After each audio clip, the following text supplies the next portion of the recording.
Hey guys, welcome back to knowledge treasure hunters. I hope आप सभी लोग काफ़ी ज़्यादा अच्छे होंगे और पढ़ाई भी शानदार चल रही होगी। भाई प्रीलिम्स आने वाले हैं तो पढ़ाई तो शानदार चलनी ही चाहिए। आपको तो पता ही है कि हम पीटी 365 को कवर कर रहे थे, इन्वायरमेंट की पीटी 365 को डिस्कस कर रहे थे। पार्ट 4 तक हम ऑलरेडी कवर कर चुके थे, जिसमें इन्वायरमेंट से रिलेटेड लगभग सारे ही टॉपिक्स जो है हम डिस्कस कर चुके हैं। आज हमारा लास्ट पार्ट है जिसमें हम ज्योग्राफी, डिजास्टर मैनेजमेंट और अपेंडिक्स को डिस्कस करने के बाद इस जो पीटी 365 है इसको हम कवर कर लेंगे। तो फिर वेट किस बात का है, चलो स्टार्ट करते हैं अपना पीटी 365 इन्वायरमेंट की जो लास्ट पार्ट है। तो ज्योग्राफी में जो हमारा पहला टॉपिक है वो है सी फ्लोर स्प्रेडिंग। ठीक है, सी फ्लोर स्प्रेडिंग भाई न्यूज़ में क्यों है और सब कुछ हम डिस्कस करेंगे ही, लेकिन उससे पहले मैं आपको बताना चाहती हूँ कि सी फ्लोर स्प्रेडिंग आखिर क्या है। देखो, सी फ्लोर स्प्रेडिंग हम अगर चाहे जीसी लोग पढ़ें, एनसीईआरटीज़ पढ़ें, माजिद हुसैन पढ़ें या फिर कोई भी ज्योग्राफी से रिलेटेड बुक पढ़ेंगे तो उसमें जो सी फ्लोर स्प्रेडिंग थ्योरी है, आपके कॉन्टिनेंटल ड्रिफ्ट थ्योरी है, प्लेट टेक्टोनिक्स थ्योरी है, ये थ्योरीज तो हम सब पढ़ते ही हैं। तो वही जो थ्योरी है वही अब न्यूज़ में आ गई है। तो भाई देखते हैं कि आखिर लोग जो है उन्हें कैसे याद आ गई सी फ्लोर स्प्रेडिंग की, है ना, क्यों ये न्यूज़ में है, चलो देखते हैं। तो न्यूज़ में ये इसलिए है क्योंकि एक स्टडी हुई थी भाई हमारी जो वर्ल्ड है उसमें हम लोग पढ़ाई कर रहे हैं तो वो तो कर ही रहे हैं भाई। हम अपने मकसद को पूरा करने के लिए, अपने जो एम है, गोल है, उसको पूरा करने के लिए पढ़ाई कर रहे हैं, बहुत अच्छी बात है। लेकिन कुछ ऐसे लोग भी हैं जो हम अच्छे रहे, सुरक्षित रहे, हमारी दुनिया बनी रहे, उसके लिए भी कई सारी स्टडीज़ करते रहते हैं, राइट। कि भाई कहाँ पर ग्लेशियर पिघल रहे हैं, कहाँ पर जो है पहाड़ बन रहे हैं, कहाँ पर भूकंप आए, इस तरीके की स्टडी चलती ही रहती हैं। तो ऐसे ही एक स्टडी हुई, तो उस स्टडी में बताया गया कि जो सी फ्लोर है जो कि स्प्रेड होता जा रहा है। हमने देखो, अगर आपने स्टैटिक पढ़ी है, क्योंकि प्रीलिम्स आने वाले हैं तो स्टैटिक अब तक तो पढ़ ही लिया होगा आपने, तो उसमें आपने पढ़ा है कि सी फ्लोर जो रहता है, ओशन है, उसके नीचे जो आपका सतह है उसकी, वो ओशन की सतह आपको अगर लगता है कि बिल्कुल सिंपल होगी, वैसा नहीं है। प्लेन एरिया वहाँ नहीं है, वहाँ पर तो बहुत सारी रिजेस मिलती हैं हमें, पहाड़ मिलते हैं तो खाइयाँ भी मिलती हैं, वोल्केनो भी मिलते हैं, अर्थक्वेक वहाँ पर भी आता है। तो बहुत सारी चीज़ें हमें जो है नीचे मिलती हैं, ओशन की सतह पर मिलती हैं। तो वहाँ का जो फ्लोर है, वहाँ की जो सतह है वो स्प्रेड हो रही है, वो फैलती जा रही है। हमें पता है वो फैलती है, और वो बढ़ती क्यों नहीं है हमें ये भी पता है कि भाई एक जगह ऐसी आती है जहाँ पर वो नीचे धंस जाती है और वहाँ पर जाकर वो मेल्ट हो जाती है ना। हमें पता है, इतना हमने तो पढ़ रखा है। तो ये वही जो सी फ्लोर स्प्रेडिंग हो रही है, तो इन्होंने क्या बोला, ये जो स्टडी हुई यहाँ पर बोला गया, इस स्टडी में क्या बोला गया, ये जो स्टडी हुई इस स्टडी में बोला गया है, क्या बोला गया है भाई, कि जो सी फ्लोर की स्प्रेडिंग हो रही है वो क्या है, सी फ्लोर की स्प्रेडिंग जो हो रही है वो अब 35% ग्लोबली स्लो हो गई है। ठीक है, 35% क्या हो गई है, सी फ्लोर स्प्रेडिंग अपनी स्लो हो गई है। जिस तरीके से वो बढ़ रही थी, जो सी फ्लोर स्प्रेड हो रहा था, उसमें कमी देखने को मिली है, उसकी स्पीड में कमी देखने को मिली है। अच्छा जी, और अगर हम बात करें कि जो की फाइंडिंग क्या आई हैं, स्टडी हुई तो सिर्फ एक ही बात तो इन्होंने बोली नहीं होगी, इन्होंने और क्या बोला, तो इन्होंने बोला है कि जितनी भी रिजेस हैं, अपनी जो रिजेस हैं वो एक जैसा मूव नहीं कर रही हैं। ठीक है, अब आप समझें कि इन्होंने क्या बोला कि 35% से स्पीड इनकी कम हो गई है स्प्रेड होने की। तो इसका मतलब ये नहीं है कि भाई कि जो दुनिया भर में जो ओशन के नीचे जो भी आपकी सी फ्लोर है वो स्प्रेड हो रहा है, वो पूरा का पूरा 35% कम हो गया है, नहीं। कुछ रिजेस जो हैं, रिजेस तो आपको पता ही है ना, जो पहाड़ होते हैं, समुद्र के नीचे भी पहाड़ मिल रहे हैं, तो पहाड़ों की जो रेंज होती है जो समुद्र के नीचे, उसको हम रिजेस बोलते हैं। तो कुछ की स्पीड तो बढ़ गई है और कुछ की स्पीड जो है वो स्लो हो गई है। ठीक है, अब कहाँ की स्लो हुई है, कहाँ की बढ़ी है, ये भी देखो। तो इन्होंने बोला है कि जो पैसिफिक ओशन है उसकी जो ईस्टर्न साइड है, ठीक है, पैसिफिक ओशन बहुत बड़ा सा ओशन जो हमारा है, तो उसकी ईस्टर्न साइड जो है वहाँ पर जो स्पीड है वो 100 मिलीमीटर पर सेकेंड से कम हो गई है। ठीक है, वहाँ पर जो स्प्रेड हो रही है जो सी फ्लोर, उसमें कमी देखने को मिली है, 100 मिलीमीटर हर साल जो है वो कम हो गई है उसकी स्पीड। जो दुनिया का एवरेज है उससे भी ये कम है। ठीक है, याद रखना है। अच्छा जी, अब एकदम से तो ऐसा हुआ नहीं होगा कि एकदम से जो सी फ्लोर है उसका मन हुआ कि भाई चलो स्लो हो जाते, तो स्लो हो गए सी फ्लोर स्प्रेड होना, ऐसा तो नहीं होता है ना। कुछ किसी भी काम के पीछे रीजन होता है ना। तो यहाँ इसके पीछे क्या रीजन था कि भाई ये जो सी फ्लोर स्प्रेड हो रहा है अभी इसकी स्पीड कम हो गई, हम पे दया क्यों हो रही है इतनी कि भैया वो स्पीड कम हो गई, कुछ तो रीजन होगा। हाँ रीजन है, क्या रीजन है, इन्होंने 2 रीजन बताए हैं जो कि हमें ध्यान रखने हैं। पहला क्या रीजन बताया है, इन्होंने कहा कि जो माउंटेन्स है वो ग्रो हो रहे हैं, वहां पर माउंटेन्स ग्रो हो रहे हैं तो इसकी वजह से स्पीड कम हो गई। सेकेंड है मेंटल कन्वेक्शन, उसमें भी चेंजेस आ रहे हैं।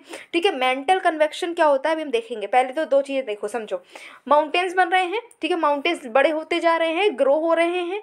दूसरा है मेंटल कन्वेक्शन में चेंज, उसकी वजह से जो सी फ्लोर स्प्रेडिंग है वो क्या हो गई है, वो उसकी स्पीड कम हो गई है। अब मैम आप ये बताओ कि मेंटल कन्वेक्शन क्या होता है। भाई हमें तो समझ नहीं आया, चलो भाई समझ लेते हैं कि मेंटल कन्वेक्शन क्या होता है। मेंटल कन्वेक्शन देखो, अगर आपने स्टैटिक्स बुक्स फिर से पढ़ी है, स्टैटिक बुक जो भी है आपकी एनसीईआरटी, अगर आपने सिंपल सा पढ़ा है तो भी आपने एक चीज़ तो समझी होगी कि अर्थ जो है हमारी, है ना, अर्थ, उस पर हम रहते हैं। हाँ, उसके हम क्या, उसकी जो लेयर्स होती हैं, हमने लेयर्स भी पढ़ी हैं, तो उसकी क्रस्ट पे हम रहते हैं, है ना, उसकी जो बिल्कुल अपर मोस्ट एरिया है, अपर मोस्ट लेयर पर ही तो हम रहते हैं भाई, अर्थ के नीचे घुसकर तो नहीं रहते हैं, नहीं। तो हमने ये भी पढ़ा है भाई कि जो अर्थ है उसकी जो लेयर्स हैं उसमें जो कोर एरिया है या फिर अर्थ के नीचे अगर हम जाते हैं, अर्थ के अंदर इंटीरियर में, तो भाई बहुत गर्मी है, बहुत गर्मी है ना, बहुत हाई टेम्परेचर है, हमें पता है।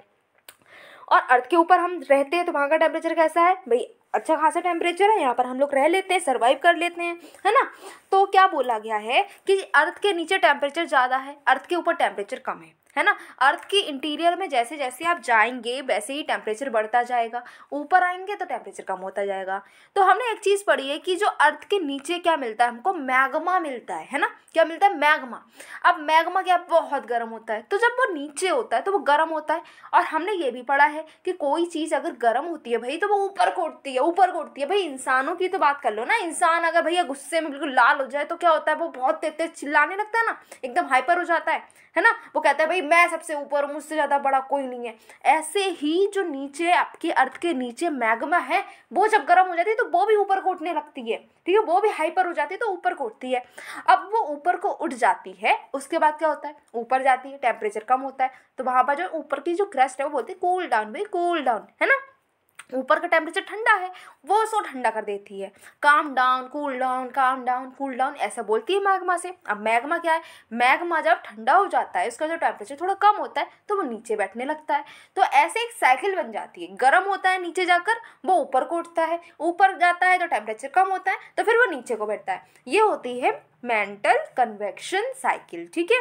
तो इसमें कुछ चेंजेस आ गए हैं, इन्होंने ऐसा बोला है, ठीक है। और चलो, और अगर हम देखना चाहें तो और क्या देखना चाहते हैं कि जो सी फ्लोर स्प्रेडिंग है, मैम आप ये बताइए कि जो आप इतनी कथा सुनाई जा रही हैं सी फ्लोर स्प्रेडिंग में ऐसा हो गया वैसा हो गया, स्पीड कम हो गई, तो लेकिन है क्या भाई, ये तो बता दो सी फ्लोर स्प्रेडिंग क्या है। तो सी फ्लोर स्प्रेडिंग की अगर हम बात करें तो ये एक जियोलॉजिकल प्रोसेस है। क्या है, जियोलॉजिकल प्रोसेस। भाई ज्योग्राफी में तो पढ़ते हो ना सी फ्लोर स्प्रेडिंग, तो जियोलॉजिकल प्रोसेस है जो कि क्या करती है, क्रस्ट को बनाती है, ठीक है। क्या करती है भाई, हमारी जो सी फ्लोर स्प्रेडिंग है क्रस्ट को बनाती है। अब हमें तो पता ही है, क्रस्ट है, मेंटल है, कोर है ना। अब ये मेंटल वो वाला मेंटल नहीं है कि आप कहते हैं अरे ये हमारा फ्रेंड है मेंटल है, भाई वो वाला मेंटल नहीं है, ठीक है। तो आपको अगर नहीं पता है कि ये जो लेयर क्या होती है अर्थ की, तो मैं तो पहले बोलूँगी कि भाई आपकी एनसीईआरटी को जल्दी जल्दी पढ़ लो, क्योंकि प्रीलिम्स में मदद करेगी। बेसिक्स ही क्लियर नहीं होंगे तो फिर प्रीलिम्स में आपका अटेम्प्ट खाली ही चला जाएगा, बहुत मुश्किल होगी, इसलिए पहले से तैयारी कर लो भाई, है ना। तो ये सी फ्लोर स्प्रेडिंग है, ये एक जियोलॉजिकल प्रोसेस है जिसकी वजह से हमारी क्रस्ट बनती है। क्रस्ट क्या होती है, अर्थ के बाहर की जो लेयर होती है उसको हम क्रस्ट बोलते हैं। बहुत सही। चलो अब इसमें दूसरी चीज़ इन्होंने बोली कि भाई क्रस्ट कैसे बनती है, ये तो बता दो क्रस्ट कैसे बन रही है। तो क्रस्ट बनती ऐसे है कि अब हमने एक चीज़ पढ़ी है कि अर्थ जो है उसमें बहुत सारी टेक्टोनिक प्लेट्स हैं, है ना।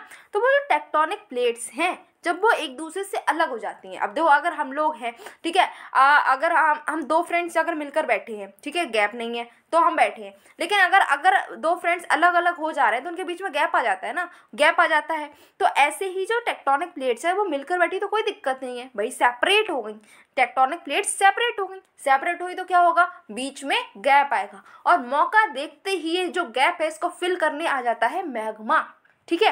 वो कहता है तुम अलग हुए, अच्छी बात है, मौका देखकर मैं बीच में आ जाऊंगा। मैग्मा आ जाता है बीच में मैग्मा आ गया, फिर वो ऊपर आता है। हमें पता है ऊपर क्या है, ऊपर है हमारा टेम्परेचर, ठंडा है ना। नीचे के मुताबिक बात करें, नीचे जो अर्थ के अंदर की बात करें, इंटीरियर की बात करें, तो वहां पर तो भैया बहुत ही ज़्यादा ही टेम्परेचर है।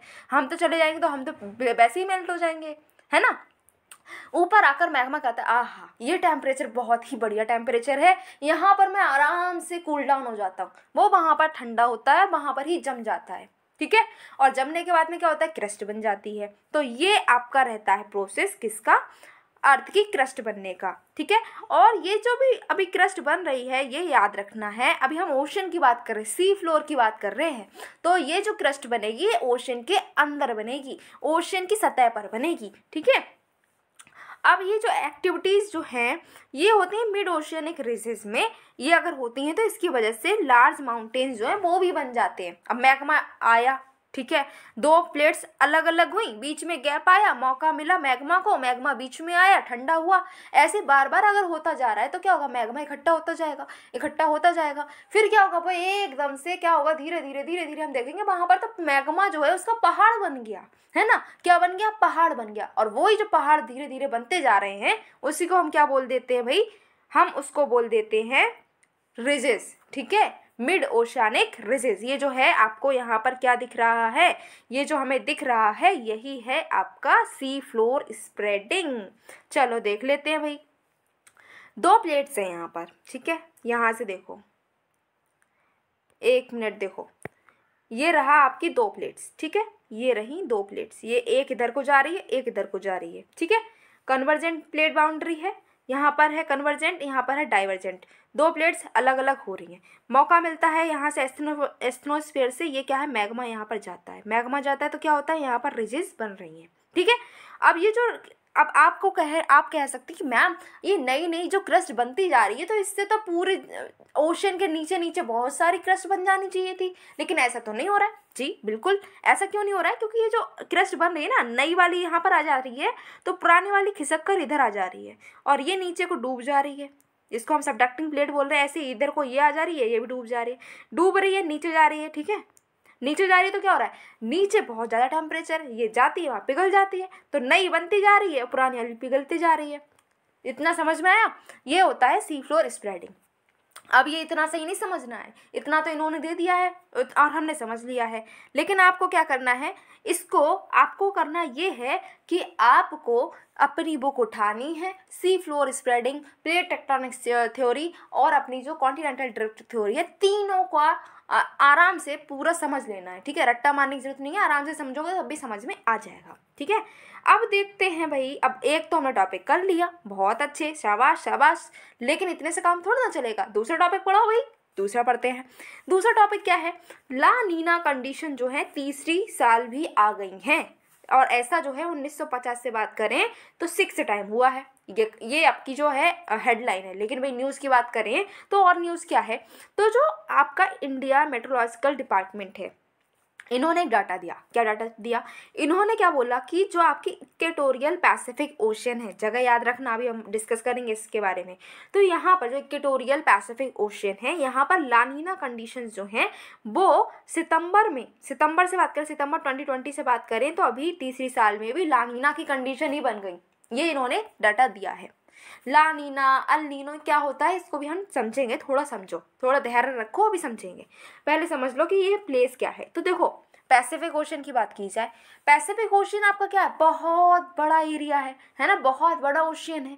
तो यहाँ पर बहुत सारे लैटिट्यूड आ जाते हैं भाई। जो आपका इक्वेटर है, इक्वेटर के बाद में आपका जो tropic of cancer, tropic of capricorn, ठीक है, उसके बाद में जो मिड लैटिट्यूड है ये, तो ये सब जो है यहाँ पर पैसिफिक हमें मिल जाता है ना, पैसिफिक ओशन मिलता है। तो ये जो ला नीना की कंडीशन है ये कहाँ बनी है, ये याद रखो। तो ये बनी है इक्वेटर के पास में, जो इक्वेटर जो है अपना, इक्वेटर के पास में जो पैसिफिक ओशन का एरिया है वहाँ पर ला नीना की कंडीशन बनी है, ठीक है। न्यूज़ समझ में आई कि सितंबर जो 2020 था, उसके बाद 2021, उसके बाद 2022, ये तीनों साल में ला नीना की कंडीशन बनी है, ये डाटा दिया है। और ऐसा जो मतलब 3 साल लगातार ला नीना बना हो, ऐसा छठी बार हुआ है 1950 से। बहुत ही सही चीज़ है। अब इसको हमने ट्रिपल डिप ला नीना भी बोला है। ट्रिपल डिप ला नीना क्यों बोला है ये भी याद रखो, क्यों बोला है, क्योंकि 3 साल ला नीना लगातार आया है।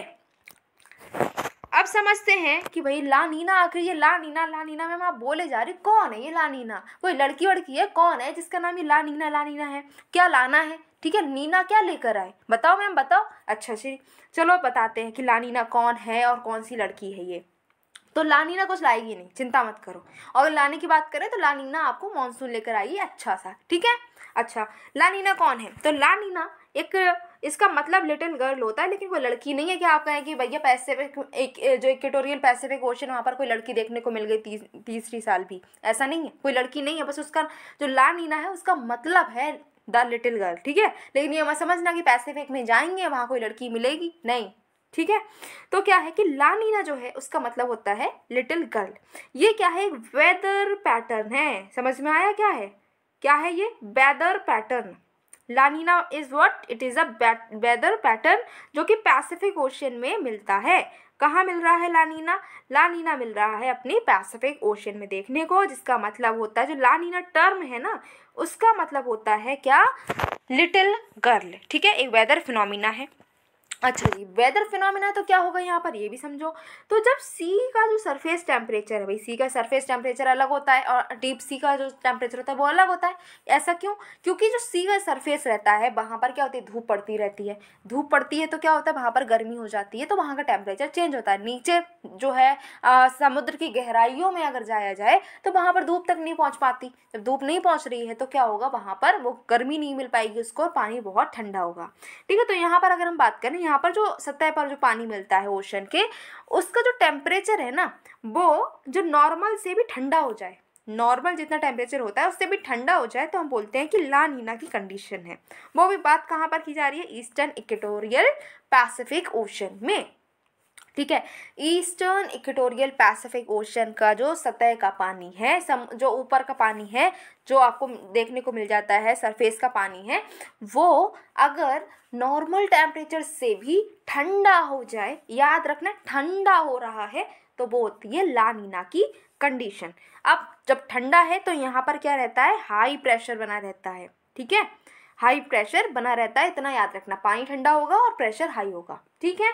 दूसरी बात कर लेते हैं अल नीनो की। ये दोनों भैया हैं, तो अब भैया बहन कह लो क्योंकि वो लड़की हैं, ठीक है। तो जो ये भैया बहन हैं इन दोनों का ही नाम एक साथ आता है जब देखो तो जब ला नीना पढ़ते हैं तो हम अल नीनो भी पढ़ते हैं, तो अल नीनो को भी पढ़ ही लेते हैं, पता चले इन्हें बुरा लग जाए भाई इन्हें पढ़ लो, चलो पढ़ते हैं। अल नीनो की बात करें तो इसका मतलब है लिटिल बॉय, भाई छुटका सा ये बच्चा है, छुटका सा लड़का है, लिटिल बॉय। वो लिटिल गर्ल थी तो ये लिटिल बॉय है, ठीक है। लिटिल बॉय में क्या हो रहा है भाई? जो अल नीनो है यहाँ पर जो पानी है सरफेस का वो कैसा हो जा रहा है? गर्म हो जा रहा है, अनयूजली वार्म वाटर हो जा रहा है। कैसा हो रहा है? अनयूजली वार्म, नॉर्मल से भी ज़्यादा गर्म पानी हो जा रहा है, तो ये हमारा अल नीनो है। आपको याद रखना ये है जो लिटिल गर्ल है, जो क्यूट सी लिटिल गर्ल है, मतलब कि ला नीना, मतलब कि नीना क्या लेकर आएगी? मानसून लेकर आएगी, हमारे लिए अच्छा रहता है। लेकिन अगर जो हम अल नीनो की बात करें तो ये जो है हमारे लिए अच्छा नहीं है, क्योंकि ये मानसून जो है इसको सप्रेस कर देता है। अगर अल नीनो बना हुआ है ना भाई, समझ लो मानसून जो है वो आने में खतरा रहेगा। मानसून आएगा तो लेकिन ढंग का नहीं आएगा, ठीक है।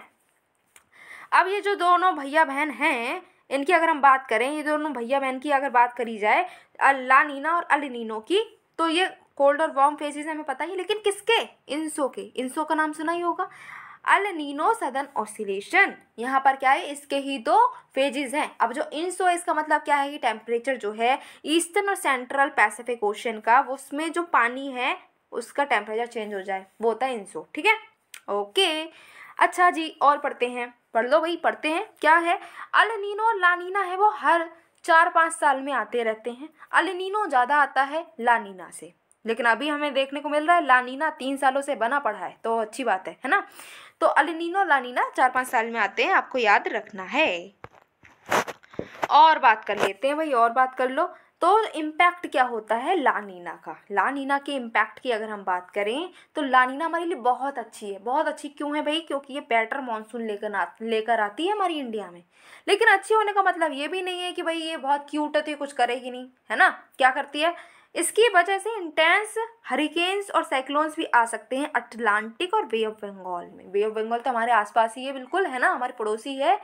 तो यहाँ पर क्या हो सकता है, बहुत ही भयंकर रूप के हरिकेन्स और साइक्लोन्स आ सकते हैं। तो ये जो लिटिल गर्ल है, ये इतना मत समझो कि क्यूट है तो कुछ नहीं करेगी, मॉनसून लाती है अच्छी बात है, लेकिन ये जो लिटिल गर्ल है इसमें क्या हो रहा है कि हरिकेन और साइक्लोन भी आ रहे हैं।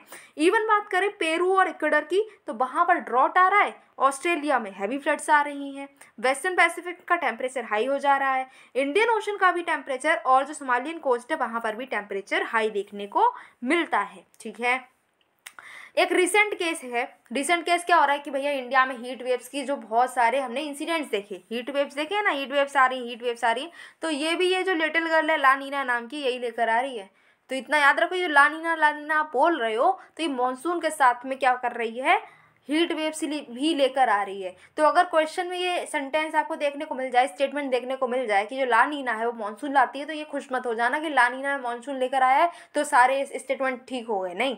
आपको ध्यान से देखना है कि अच्छा हीट वेव्स भी लेकर आ रही है, तो आप ये मत सोचना अच्छा मॉनसून ला रही है तो रेन होगी, रेन होगी तो ठंडा मौसम होगा, अच्छा हीट वेव्स तो होंगी ही नहीं भाई, लानीना जो है वो हीट वेव्स भी ला रही है, वो भी इंटेंस। ठीक है, तो याद रखना है। ठीक है, अब अगर लानीना वीक है, लानीना वीक है मतलब क्या है, टेम्परेचर जो डिफरेंस है वो लो है, इसकी वजह से वेस्टर्न डिस्टर्बेंस भी वीक रहेंगे, और हमें पता है कि वेस्टर्न डिस्टर्बेंस क्या करते हैं, विंटर में बारिश करते हैं। अब वो ही कमज़ोर है तो बारिश कौन करे भाई, है ना। तो वेस्टर्न डिस्टर्बेंस जो है वो कमज़ोर आएंगे हमारी इंडिया में, तो जो सर्दी है उसमें भी बारिश नहीं हो पाएगी, और जो है हॉट वेस्टर्न इवेंट्स इंडिया में आ जाएंगी।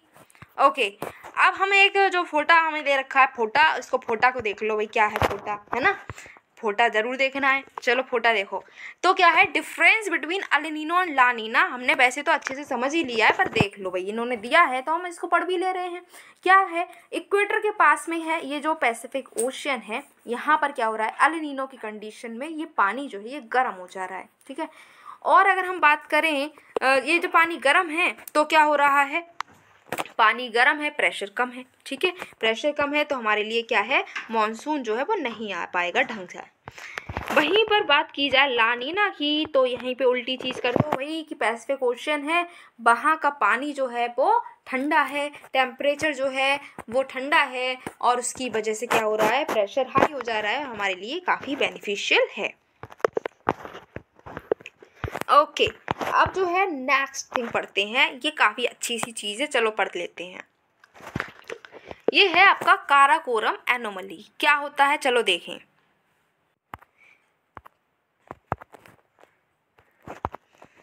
काराकोरम एनोमली की अगर हम बात करते हैं तो भाई न्यूज़ में क्यों है, ठीक है, काराकोरम एनोमली को देखेंगे, लेकिन ये न्यूज़ में क्यों है।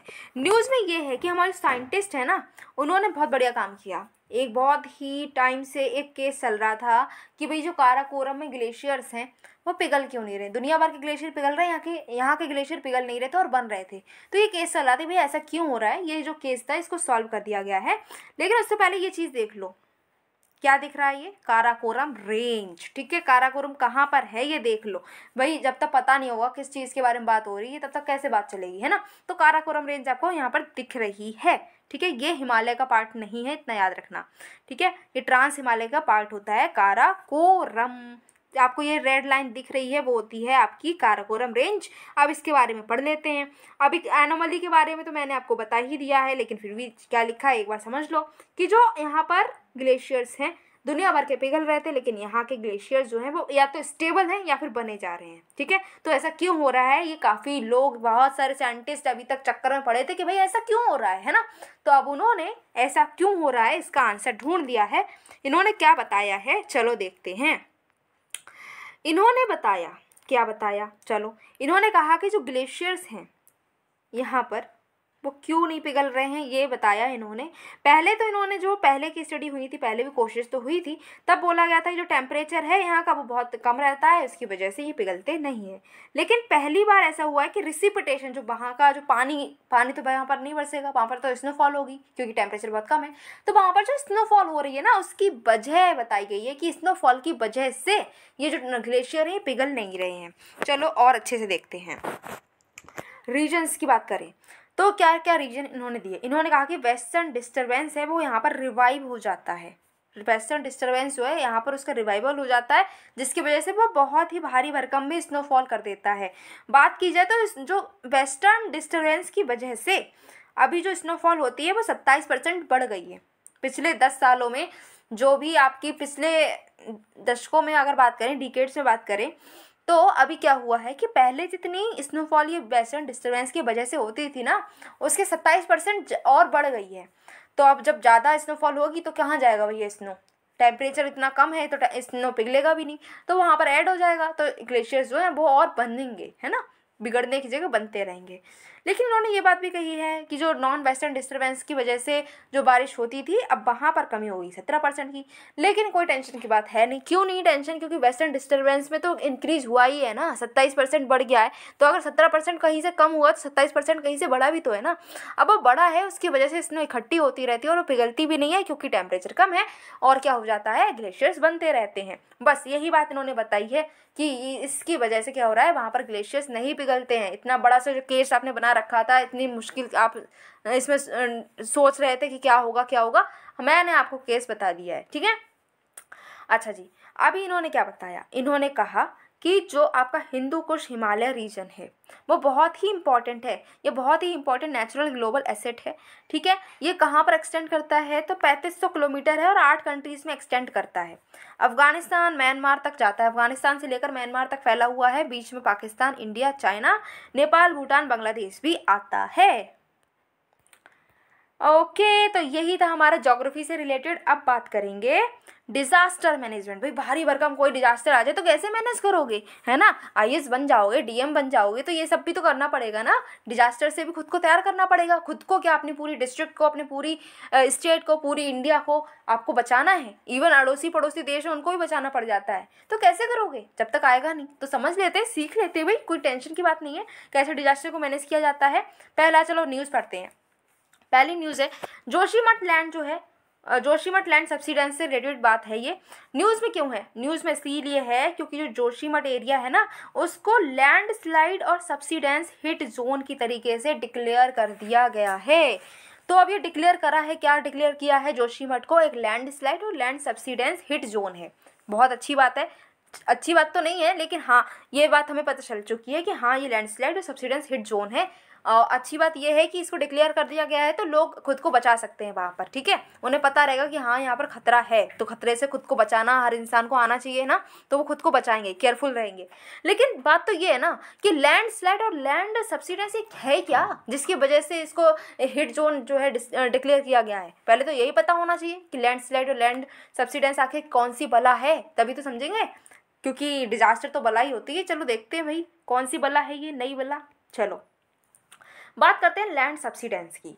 थोड़ा थोड़ा लैंडस्लाइड तो पता भी है, मूवीज़ में देखा है कि भैया हीरो हीरोइन नीचे जा रहे होते हैं और ऊपर देख रहे हैं कि वो पहाड़ है, वहाँ से बहुत बड़े बड़े बड़े बड़े रॉक्स चले आ रहे हैं, है ना, बहुत बड़े बड़े पत्थर चले आ रहे हैं, इवन कहीं से मिट्टी एकदम से आ गई, तो वही तो होता है लैंडस्लाइड। लेकिन बात यहाँ पर लैंडस्लाइड की नहीं, लैंड सब्सिडेंस की अभी करते हैं। लैंड सब्सिडेंस अलग होता है लैंडस्लाइड से।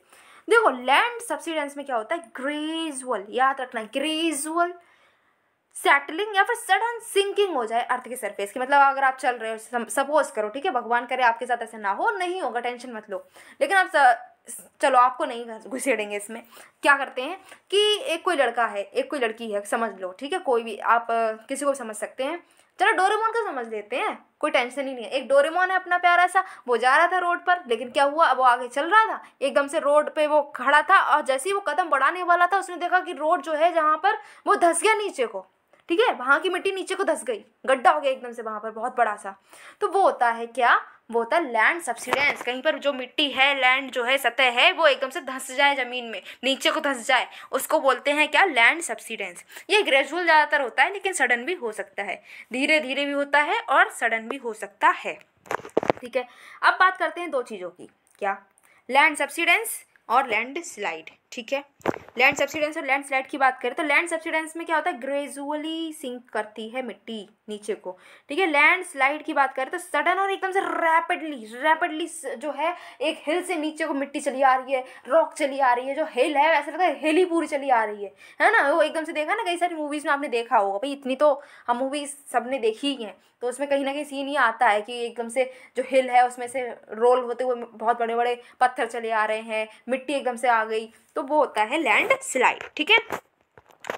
अब बात की जाए कि कौन कौन से फैक्टर्स हैं जिसकी वजह से जोशीमठ जो है वो इतना वल्नरेबल है। भाई जोशीमठ के साथ में ऐसा क्या दिक्कत है कि जोशीमठ को हमने ये लैंड स्लाइड और land subsidence hit zone declare कर दिया। भाई क्यों किया उसके साथ ऐसा, चलो देखते हैं। पहली बात तो ये मिडल स्लोप्स पर है, एक हिल है उसके मिडल स्लोप्स पे सिचुएटेड है। दूसरी बात करें कि जो आपका पूरा का पूरा एरिया है वो thick layer of overburden material से बना हुआ है, कवर्ड है, ठीक है। ओवरबर्डन मटेरियल उस पर है, मतलब जितना बर्डन वो सह नहीं सकता जोशीमठ, उस उतना वो पूरा एरिया जो है उस पर ओवरबर्डन कर दिया गया है, ठीक है। यहाँ पर करमनसा एंड ढकनाला स्ट्रीम्स भी हैं, धौलीगंगा और अलकनंदा रिवर्स भी यहाँ पर मिलती हैं। तो क्या हो रहा है कि ये जो है इतना ज़्यादा, जब अगर आपने इतना तो देखा होगा ना, कहीं पर रिवर, छोटी मोटी रिवर भी हो ना, तो अगर वो कहीं से बहुत ऊंचाई से एकदम से आ रही है तो उसमें कितनी स्पीड होती है भाई, कितनी स्पीड होती है ना। हरिद्वार गए हो, वहाँ के ही जल में स्पीड देखो कितनी होती है ना। अगर वहाँ पर कुछ पकड़ के ना खड़े हो तो हम भी बह जाएं साथ में, तो इतनी स्पीड होती है। तो वो स्पीड है तो प्रेशर भी तो होगा, प्रेशर कहाँ कौन झेल रहा है, वहाँ की मिट्टी, वहाँ की जो लैंड है वही तो झेल रही है ना। तो इतना प्रेशर पड़ेगा तो वो मिट्टी धस सकती है ना, स्लाइड भी हो सकती है। ये हो गया रीज़न। फिर है कि ऊपर के रीचेस में स्नो है और जो रॉक्स है ना बहुत ही ज़्यादा उसमें वेदरिंग हो चुकी है। अब आपको पता है कि रॉक्स अगर वेदर्ड हो जाए, उसे वेदरिंग हो जाए तो बहुत कमज़ोर हो जाती है, टूट जाती है। तो टूट जाएगी तो फिर क्या होगा, नीचे आ सकती है ऊपर से हिल से। टेक्टोनिक एक्टिविटीज़ भी यहाँ पर होती हैं क्योंकि ये एक फॉल्ट लाइन पर जो है सिचुएटेड है, जिसको बोलते हैं बैकृता थ्रस्ट, ठीक है। और मेन सेंट्रल थ्रस्ट और पंडुकेश्वर थ्रस्ट के पास में है, ओके। और बात की जाए तो जो सिटी है पूरी की पूरी वो एंशियंट लैंडस्लाइड के मटेरियल पर बनी हुई है, ठीक है। यहाँ के कंस्ट्रक्शन की बात करें तो वो बहुत ही अनप्लान्ड कंस्ट्रक्शन है। जो सीवेज के प्रॉब्लम है वहाँ पर, या फिर वाटर ड्रेनेज है वो भी इम्प्रॉपर है, ओके। अच्छा जी, तो जोशीमठ जो है हमारे लिए इतना इम्पोर्टेंट क्यों भाई, अगर हो भी रहा है चलो, तो हम इतना क्यों टेंशन ले रहे हैं भाई, क्यों टेंशन ले रहे हैं वहाँ पर, अगर लैंडस्लाइड हो रहा है, लैंड सब्सिडेंस हो रहा है, क्यों हमने वहाँ पर इतनी स्टडी की और उसके बाद में इसको डिक्लेयर किया है कि एक हिट जोन है, क्यों। तो भाई इसकी बहुत इंपॉर्टेंस है हमारे लिए, जिसकी वजह से हमने ऐसा किया है। चलो इंपॉर्टेंस है तो देख लेते हैं, लेकिन उससे पहले इसका जो है थोड़ा सा आप मैप देखिए, ठीक है। जोशीमठ कहाँ पर है देखो, जोशीमठ कहाँ है, ये तो रहा उत्तर प्रदेश, ठीक है। ये चल रही है पूरी उत्तराखंड, उत्तराखंड में देखो हरिद्वार, मोस्टली लोग गए होंगे, देहरादून भी गए होंगे, केदारनाथ का अगर नहीं गए तो नाम तो भाई सुना होगा, इंस्टाग्राम पर बहुत सारी रील्स भी बन रही हैं आजकल, ठीक है। बद्रीनाथ, और ये रहा प्यारा सा जोशीमठ, जो अभी ये यहाँ पर बताया गया कि लैंडस्लाइड और लैंड सब्सिडेंस का हिट जोन बन गया है। यहाँ पर अल्मोड़ा भी दिख रहा है, ठीक है, ओके। अब बात करते हैं इंपॉर्टेंस की। तो सबसे पहली चीज़, ये जो है फेमस, जो आपके श्रद्धालु लोग जाते हैं, जो आपके तीर्थ स्थान होते हैं, वहाँ का गेटवे है। जैसे कि बद्रीनाथ जाना है, हेमकुंड साहिब जाना है, तो आपको जोशीमठ से ही गुजरते हुए जाना पड़ता है।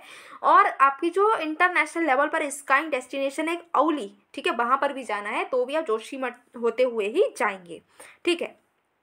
दूसरी बात करें कि जो आपके 4 मठ जो हैं, आपने पढ़ा होगा आदि शंकराचार्य, हमने जो आपकी प्रीवियस जो आपकी मैगजीन्स आती थी उसमें पढ़ा है, और कल्चर की जब आएगी तो हम उसमें भी पढ़ेंगे, ठीक है, PT 365 में भी पढ़ेंगे। तो आदि शंकराचार्य जी जो थे उन्होंने 4 मठ जो हैं वो इस्टेब्लिश किए थे, तो उसमें एक मठ जोशीमठ ही है, ठीक है। और बात करें और तीसरे कौन से मैम ये भी बता दो, तो तीसरे हैं द्वारकापुरी एंड श्रृंगेरी, 3 ये रहे, ओके।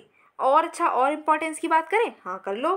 तो और इम्पोर्टेंस ये है कि जो आर्मी के सबसे ज़्यादा इम्पोर्टेंट कैंट्स होते हैं ना, कैंट्स आपको पता है आपके आसपास भी कैंट होंगे, तो कैंट जहाँ पर आर्मी के पर्सनल्स रहते हैं, उनकी फैमिली भी रहती हैं, तो वो जो है ना सबसे इम्पॉर्टेंट, बहुत क्रिटिकल, बहुत ही ज़्यादा हमारे लिए वाइटल, तो वो आपके यहीं पर हैं, जोशीमठ में हैं, ठीक है। और यहाँ पर ये जो है ये बहुत इंपॉर्टेंट प्लेस भी है, बहुत इंपॉर्टेंट एरिया है ये हमारी आर्मी के लिए भी, ओके। और अच्छा हाँ, अभी और भी है। चलो ये बात की जाए लैंड सब्सिडेंस की, मैम बताओ लैंड सब्सिडेंस आखिर होता क्यों है, बता देते हैं। आपने पूछा है तो क्यों नहीं बताएंगे। सबसे पहली चीज़ कि अगर आप रिसोर्स का एक्सट्रैक्शन करते हो ना तो लैंड सब्सिडेंस हो सकता है। क्यों मैम, ऐसा क्यों? चलो बताते हैं ऐसा क्यों होता है।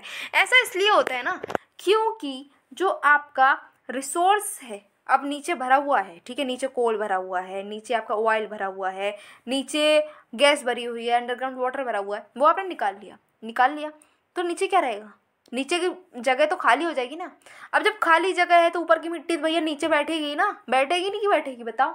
तो बैठ जाती है, तो वो क्या होता है, उसकी वजह से हो जाता है लैंडस्लाइड और लैंड सब्सिडेंस। दूसरा है कि भैया लोड इतना बढ़ा दिया तो इंसान, जब हमारे सिर पर ही अगर इतना लोड रख दिया जाए तो हम खड़े नहीं रह पाएंगे ना, बैठ जाएंगे। जब हमारे सिर पर हो सकता है तो वो तो मिट्टी है प्यारी, है ना, तो वहाँ पर इतना लोड कर दिया है, मिट्टी पर नहीं उठा जा रहा है तो वो बैठ जाएगी, सीधी सी बात है।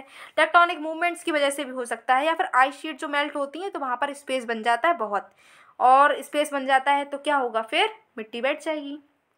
रिलेटेड इन्फॉर्मेशन भैया, इसके सही संबंधी एक इन्फॉर्मेशन है, उसको समझ लेते हैं।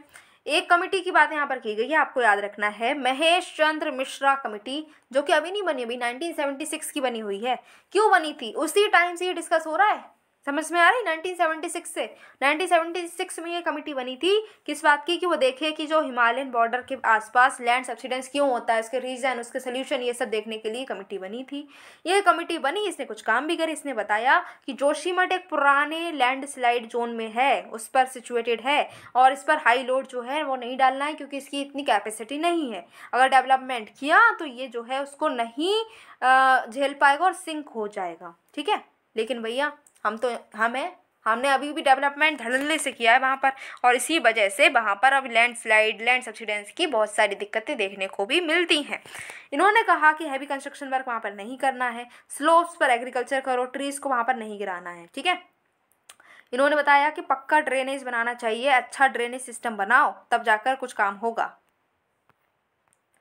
चलो ये भी टॉपिक कंप्लीट हो गया। अब देखेंगे एक और टॉपिक, भाई एक और टॉपिक देख लेते हैं। टॉपिक है हमारा साइक्लोन आसानी। साइक्लोन कौन सा है ये? आसानी। न्यूज़ में क्यों आ गया? न्यूज़ में इसलिए है क्योंकि जो इंडियन मेट्रोलॉजिकल डिपार्टमेंट है अपना, कौन सा डिपार्टमेंट है? इंडियन मेट्रोलॉजिकल डिपार्टमेंट, ठीक है। उसने क्या किया है, साइक्लोन आसानी जो आ रहा है, मतलब अब तो हम लोग PT 365 में पढ़ रहे हैं, ये उस टाइम की न्यूज़ है। तो जब ये आया था तब इन्होंने बोला कि जो ये है बे ऑफ बंगाल के पास में, ये क्या है, सीवियर साइक्लोन बन सकता है, ठीक है। तो साइक्लोन आसानी सीवियर साइक्लोन बन सकता है, ऐसा हमारे IMD ने बोला था। आसानी के बारे में पढ़ लेते हैं। तो आसानी जो है ये पहला साइक्लोनिक स्टॉर्म है जो कि नॉर्थ इंडियन ओशन में 2022 में आया, ठीक है। इसका नाम किसने रखा है? श्रीलंका ने रखा है, ठीक है, जिसका मतलब होता है रैथ, क्रोध, गुस्सा एकदम से, ठीक है। और अब जो आसानी के बाद में जो साइक्लोन आएगा उसका नाम सितरंग होगा, आपको पहले से ही पता है। अगर कोई पूछे कि साइक्लोन आने वाला है उसका नाम बताओ तो कह देना सितरंग आएगा, आपकी जो आएगा, मुझे पहले ही पता है। सितरंग जो है इसका नाम किसने दिया है? थाईलैंड ने दिया है। इंडिया ने भी कई सारे नाम बताए कि आने वाले साइक्लोन्स में हम कौन कौन से नाम रखेंगे। घूर्णी प्रभाव, झार, मुरासू, आपको इतना याद नहीं रखना है, इसमें थोड़ा बहुत याद रख लेना क्योंकि अभी कोई साइक्लोन ऐसा आया नहीं है जिसकी ये नाम हो। अभी आया है आसानी तो उसका नाम याद रखना है। अब बात करते हैं, किसकी बात करोगी मैम बता दो। तो पहले हम ये बात कर लेते हैं कि ये जो आसानी आया ये एक ट्रॉपिकल साइक्लोन है, हमें पता है। तो ये ट्रॉपिकल साइक्लोन जो है होता क्या है? मुद्दा तो ये है ना मैम, साइक्लोन आसानी आया अच्छी बात है, लेकिन ये तो बताओ भाई ये ट्रॉपिकल साइक्लोन कौन सी वाला है, ये कौन सी साइक्लोन आ गया, क्या है ये? चलो इतना परेशान होने की जरूरत नहीं है, बताते हैं कि क्या है। ट्रॉपिकल साइक्लोन क्या है? ये जो है वायलेंट स्टॉर्म है जो कि वार्म ओशन वाटर पर, इक्वेटर के आसपास के वार्म ओशन वाटर पर वो रेजोनेट होता है, ठीक है। ज़्यादा कुछ टेंशन लेने की जरूरत नहीं है। इक्वेटर के पास में जो ओशन है वहाँ का पानी भी गर्म होगा ही क्योंकि वहाँ पर सनलाइट बहुत अच्छे से मिलती है।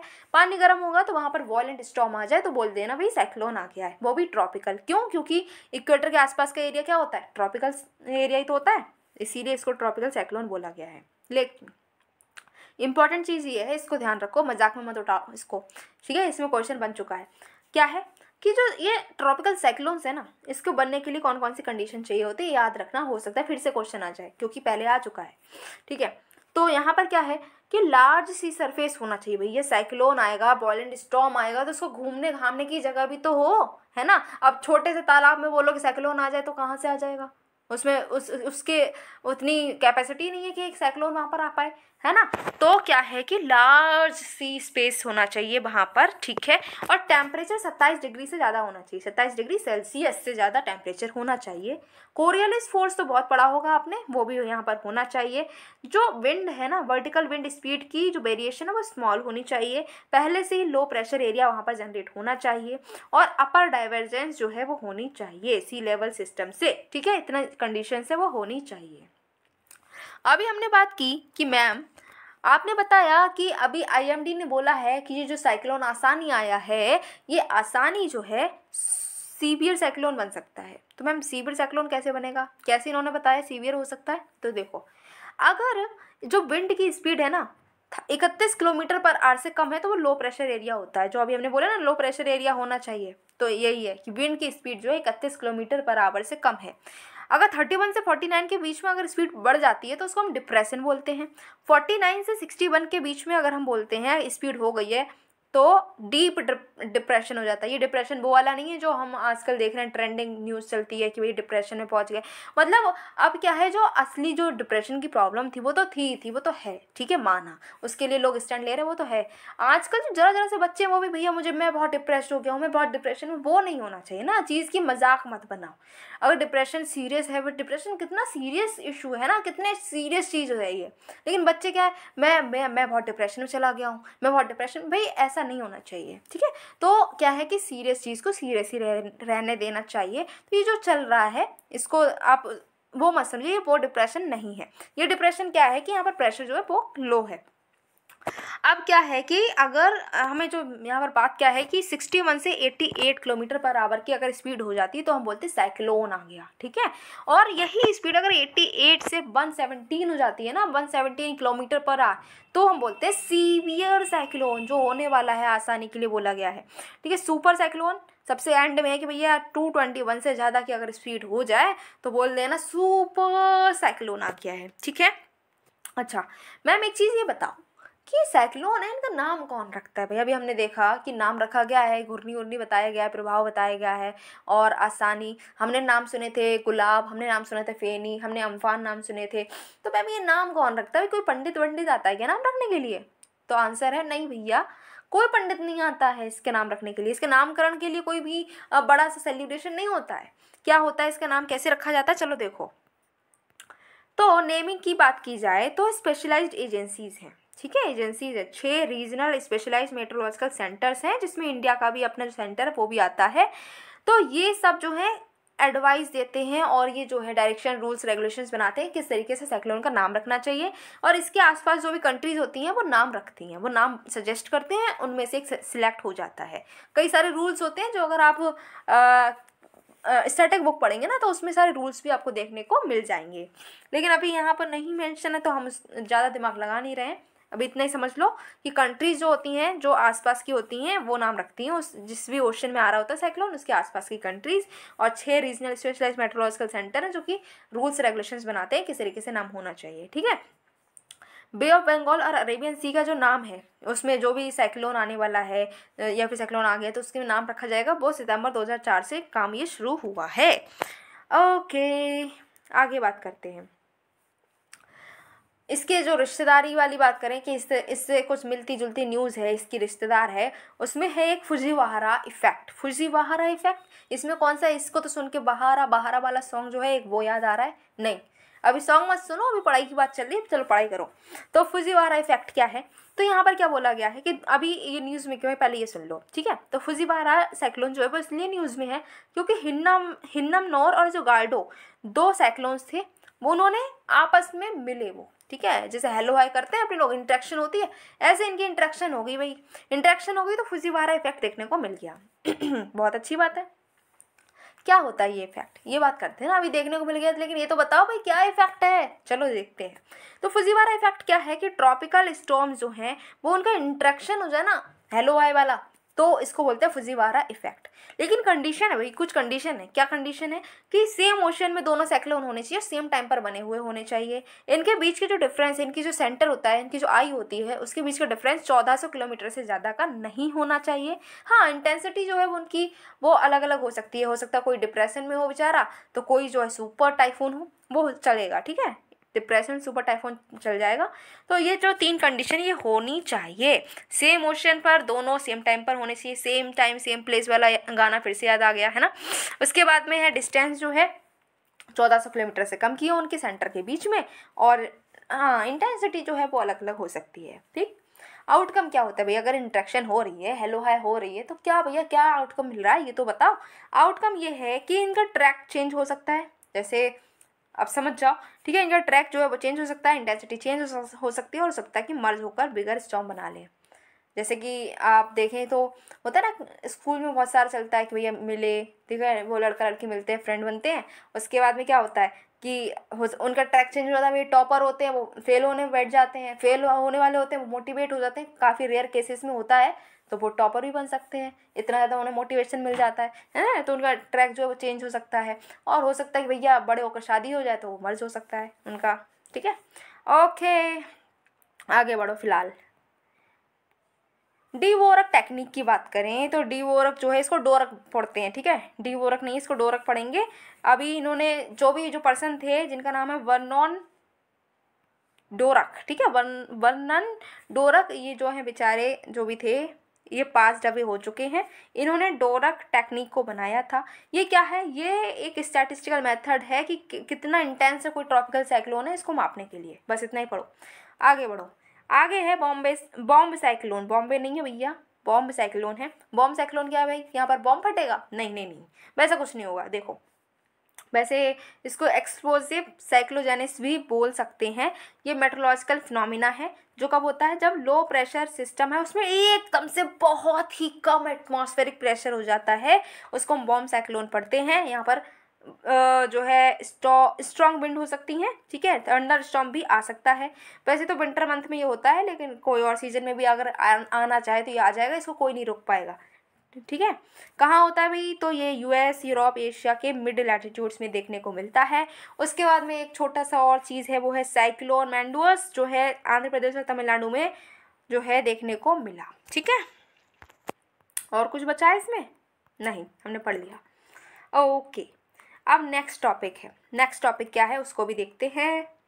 नेक्स्ट है आपका collision for disaster resilient infrastructure. ये क्या है, क्यों न्यूज़ में है, पहले ये देखो। न्यूज़ में इसलिए है क्योंकि इंडिया जो है हमारी, उसने क्या किया, इसके साथ में जो CDRI है, इसके साथ में हेडक्वार्टर एग्रीमेंट को साइन कर लिया है। और ये जो हेडक्वार्टर एग्रीमेंट है, इसको साइन करने के बाद में जो CDRI है, इसको एक इंडिपेंडेंट इंटरनेशनल लीगल एंटिटी का स्टेटस मिल गया। तो काफ़ी अच्छी बात है। चलो अब बात करते हैं कि साथ ही साथ पढ़ते चलते हैं कि जो पड़ोस में एक इन्फॉर्मेशन दे रखी है जिसको बोल रहे हैं इंटरनेशनल लीगल पर्सनालिटी। क्या है ये, चलो।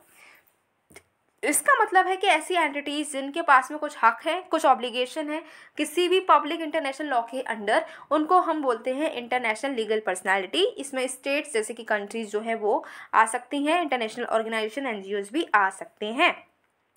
अब जो है अभी हमने देखा कि अभी हेडक्वार्टर एग्रीमेंट साइन हुआ है, इसकी वजह से जो CDRI है इसको इंटरनेशनल लीगल एंटिटी का स्टेटस मिला है। तो ये जो स्टेटस मिल गया, इसके बाद में CDRI को क्या क्या परमिशन मिल गई हैं। तो CDRI जो है उसको अलाउ किया गया है कि वो अब एक्सपर्ट्स को डेप्यूट कर सकता है, एक्सपर्ट्स को लेकर आ सकता है अपनी मेंबर कंट्रीज़ में, मेंबर कंट्रीज से जो एक्सपर्ट्स है उसको इंडिया में ला सकता है, ठीक है। उसके बाद में इंडिया में क्यों ला सकता है तो अभी हम आगे पढ़ेंगे, लेकिन मैं आपको पहले ही बता दे रही हूँ कि CDRI का जो हेडक्वार्टर है ना वो इंडिया में ही है, इसीलिए यहाँ पर बताया गया है। दूसरा, फंड जो है उसको डिप्लॉय कर सकता है ग्लोबली। उसके बाद में टेक्निकल एक्सपर्टीज़ को जिसको भी ज़रूरत है उसको दे सकता है, और इंटरनेशनल इंगेजमेंट भी कर सकता है जिससे कि डिजास्टर रिजिलियंट इंफ्रास्ट्रक्चर बन सके। ओके, अभी हमने हेडक्वार्टर एग्रीमेंट जो है वो साइन किया है। तो हेडक्वार्टर एग्रीमेंट क्या होता है पहले ये तो पढ़ लो। साइन तो कर लिया लेकिन हमें पता तो होना चाहिए क्या होता है। तो ये एक एग्रीमेंट है इंटरनेशनल ऑर्गेनाइजेशन और होस्ट स्टेट के बीच में, जिसकी वजह से क्या होता है कि जो आपका इंटरनेशनल ऑर्गेनाइजेशन है उसको कुछ हक मिल जाते हैं, कुछ स्टेटस मिल जाता है, कुछ इसके राइट्स रहते हैं, कुछ ऑब्लिगेशंस रहते हैं। CDRI को ये इनेबल करेगा कि वो अपने जो फंक्शंस हैं वो इंटरनेशनली कर सकता है, कुछ प्रिविलेजेस और राइट्स को एंजॉय करते हुए, जो कि प्रिविलेजेस इसको मिले हैं section 3 of United Nations privileges and immunities act 1947 से। अब जो है इंडिया ने इनेक्ट किया था UN privileges and immunities act 1947, जिससे कि जो convention on privileges and immunities of United Nations है उसको हम इफेक्ट में ला सकें। ठीक है। अब आर्टिकल 104 और 105 जो है UN चार्टर का वो अलाउ करता है कि जो UN है वो किसी भी अपने मेंबर की टेरिटरी में अपनी जो ये कैपेसिटी है, ये प्रिविलेजेस है और इम्यूनिटीज है, इसको एंजॉय कर सकता है, जिससे कि जो भी पर्पस के लिए काम किया जा रहा है वो अच्छे से अचीव हो जाए। अब यहाँ पर देखो फिर से, अभी हम CDRI की बात कर रहे थे, तो CDRI क्या है ये देखो, क्या है CDRI। इसकी अगर हम फुल फॉर्म की बात करें तो collision for disaster infrastructure resilient infrastructure. Headquarter मैंने बोला था इंडिया में, देखो कहाँ है, न्यू दिल्ली में है। ठीक है। ये क्या है, ग्लोबल पार्टनरशिप है नेशनल गवर्नमेंट्स की, UN एजेंसीज की, प्रोग्राम्स की, प्राइवेट सेक्टर्स की, एकेडमिक रिसर्च इंस्टीट्यूशंस की, ये सब लोग मिलकर आए हैं, CDRI को बनाया है, 2019 में लॉन्च किया था। और ये इनिशिएटिव था हमारी इंडिया के ही PM का, जिन्होंने UN क्लाइमेट एक्शन समिट में इस बात को रखा था। ऑब्जेक्टिव है कि भैया डिजास्टर से रिजिलियंट हमको इंफ्रास्ट्रक्चर बनाना है और सस्टेनेबल डेवलपमेंट भी हो, लेकिन हम डिजास्टर रिजिलियंट भी रहें। मेंबरशिप की बात करें तो 31 countries, 6 international organisation, 2 private sector organisation भी इसके मेंबर हैं। भाई हम तो मेंबर होंगे ही क्योंकि ये आइडिया ही हमारा था। ठीक है। और ये जो है Sendai framework disaster resilient reduction का, डिजास्टर रिस्क रिडक्शन का, उसको इम्प्लीमेंट करने में हेल्प करता है। ओके अच्छा जी, अभी ओके मत करो मैम, अभी आगे एक और रिलेटेड न्यूज़ है, पढ़ाओ जल्दी, चलो पढ़ते हैं। हाँ, एक छोटे से बॉक्स में हमें एक इन्फॉर्मेशन दे रखी है, क्या कि PM जो हैं हमारे, उन्होंने एड्रेस किया है 4th edition of international conference on disaster resilient infrastructure. इसका 4th एडिशन हो रहा था, वहाँ पर हमारे जो PM है उन्होंने स्पीच दी थी। चलो, तो ये CDRI है, इसके साथ में पार्टनरशिप की गई है। किसने की है, UN state agency for international development ने, जिसने इसको जो ये चीज़ है ICDRI, इसको 2022 में ऑर्गेनाइज किया है। ये जो है एनुअली कॉन्फ्रेंस होती है CDRI की अपने मेंबर कंट्रीज ऑर्गेनाइजेशन के साथ में, जिससे कि जो काम हो रहा है, प्रोग्रेस हो रही है, उसको और स्ट्रेंथन किया जाए। Okay, moving towards our next topic, क्या होता है चलो देखते हैं। नेक्स्ट टॉपिक है global platform for disaster risk reduction 2022। ठीक है, 2022 के लिए ये एक प्लेटफॉर्म है डिजास्टर के रिस्क को रिड्यूस करने के लिए। न्यूज़ में इसीलिए है क्योंकि जो 7th सेशन हुआ है इसका, जिसको हमने GP 2022 बोला है, इसको ऑर्गेनाइज किया है UN office for disaster risk reduction ने। कहाँ हुआ है भाई, तो बाली में हुआ है, जो कहाँ है, इंडोनेशिया में है। ठीक है, ओके। और अब इसके बारे में भी पढ़ दो ना, अभी हमें इतना तो नहीं पता ये क्या है, चलो देखते हैं, अभी पता चल जाएगा क्या है। तो मेन ग्लोबल फोरम है जिसमें क्या होता है, जो भी आपके सेंडाई फ्रेमवर्क है उसको इम्प्लीमेंट करने के लिए जो कंट्रीज है उन्होंने क्या क्या प्रोग्रेस की है, वो प्रोग्रेस जो है वो यहाँ पर देखी जाती है। ठीक है, उसको एसेस किया जाता है, उसको डिस्कस किया जाता है। 2022 में अभी जो कॉन्फ्रेंस हुई है उसमें क्या क्या आउटकम आए ये देखो। Need for whole of society approach for disaster, इन्होंने कहा पूरी सोसाइटी जो है उसको हमें इंक्लूड करना है, अगर वो इंक्लूड होगी तभी डिजास्टर का रिस्क रिड्यूस होगा, पूरी सोसाइटी से हेल्प लेनी पड़ेगी। और जो आपका डिजास्टर रिस्क रिडक्शन है, ये जितनी भी कंट्री में फाइनेंस पॉलिसीज़ हैं, कोई भी प्रोग्राम बन रहा है, कोई भी पॉलिसी बन रही है, कोई भी लॉ निकल के आ रहा है, तो उसमें ये जो चीज़ है ये कोर होना चाहिए, इसको रखना ही है ध्यान में। ठीक है, ह्यूमन का पार्टिसिपेशन होना ज़रूरी है, जिससे कि आपका जो है रिडक्शन हो सके डिजास्टर रिस्क में। फिर है क्लाइमेट चेंज अडाप्टेशन और disaster risk reduction common objective होने चाहिए, जिससे कि जो है वल्नरेबिलिटी कम हो और कैपेसिटी बढ़े। ठीक है, अब ये UNDRR जिसने अभी ये जो कॉन्फ्रेंस है इसको हेल्ड किया है, तो आखिर ये क्या है इसको भी देख लेते हैं भाई। तो यूनाइटेड नेशंस सिस्टम से focal point for disaster risk reduction and custodian है सेंडाई फ्रेमवर्क। भाई सेंडाई फ्रेमवर्क कंट्रीज अडॉप्ट कर रही हैं, नहीं कर रही हैं, इम्प्लीमेंट कर रही हैं, नहीं कर रही हैं, उसका कस्टोडियन है ये। ठीक है, ओके। अब ये जो सेंडाई फ्रेमवर्क है जिसके बारे में इतनी बात कर रहे हो, क्या है ये बताओ। तो ये पहला मेजर एग्रीमेंट है 2015 डेवलपमेंट एजेंडा के बाद में, और मेंबर कंट्रीज को ये बताता है कि आपको कौन से एक्शन लेने हैं जिससे कि डिजास्टर के रिस्क को रिड्यूस किया जाए। और भाई और कौन कौन सी बलाएं हुई हैं, कौन कौन सी आपदाएं आई हैं, कौन सी आफत हुई है भैया देख लो।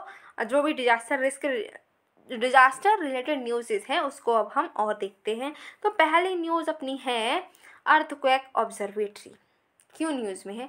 मिनिस्ट्री ऑफ अर्थ साइंस ने क्या किया है, उधमपुर में उधमपुर को एक जम्मू कश्मीर में जो है उसको अर्थक्वेक ऑब्जर्वेटरी की तरह लॉन्च कर दिया गया है। उधमपुर जो है वो इंडिया का 153rd सिस्मिक स्टेशन है।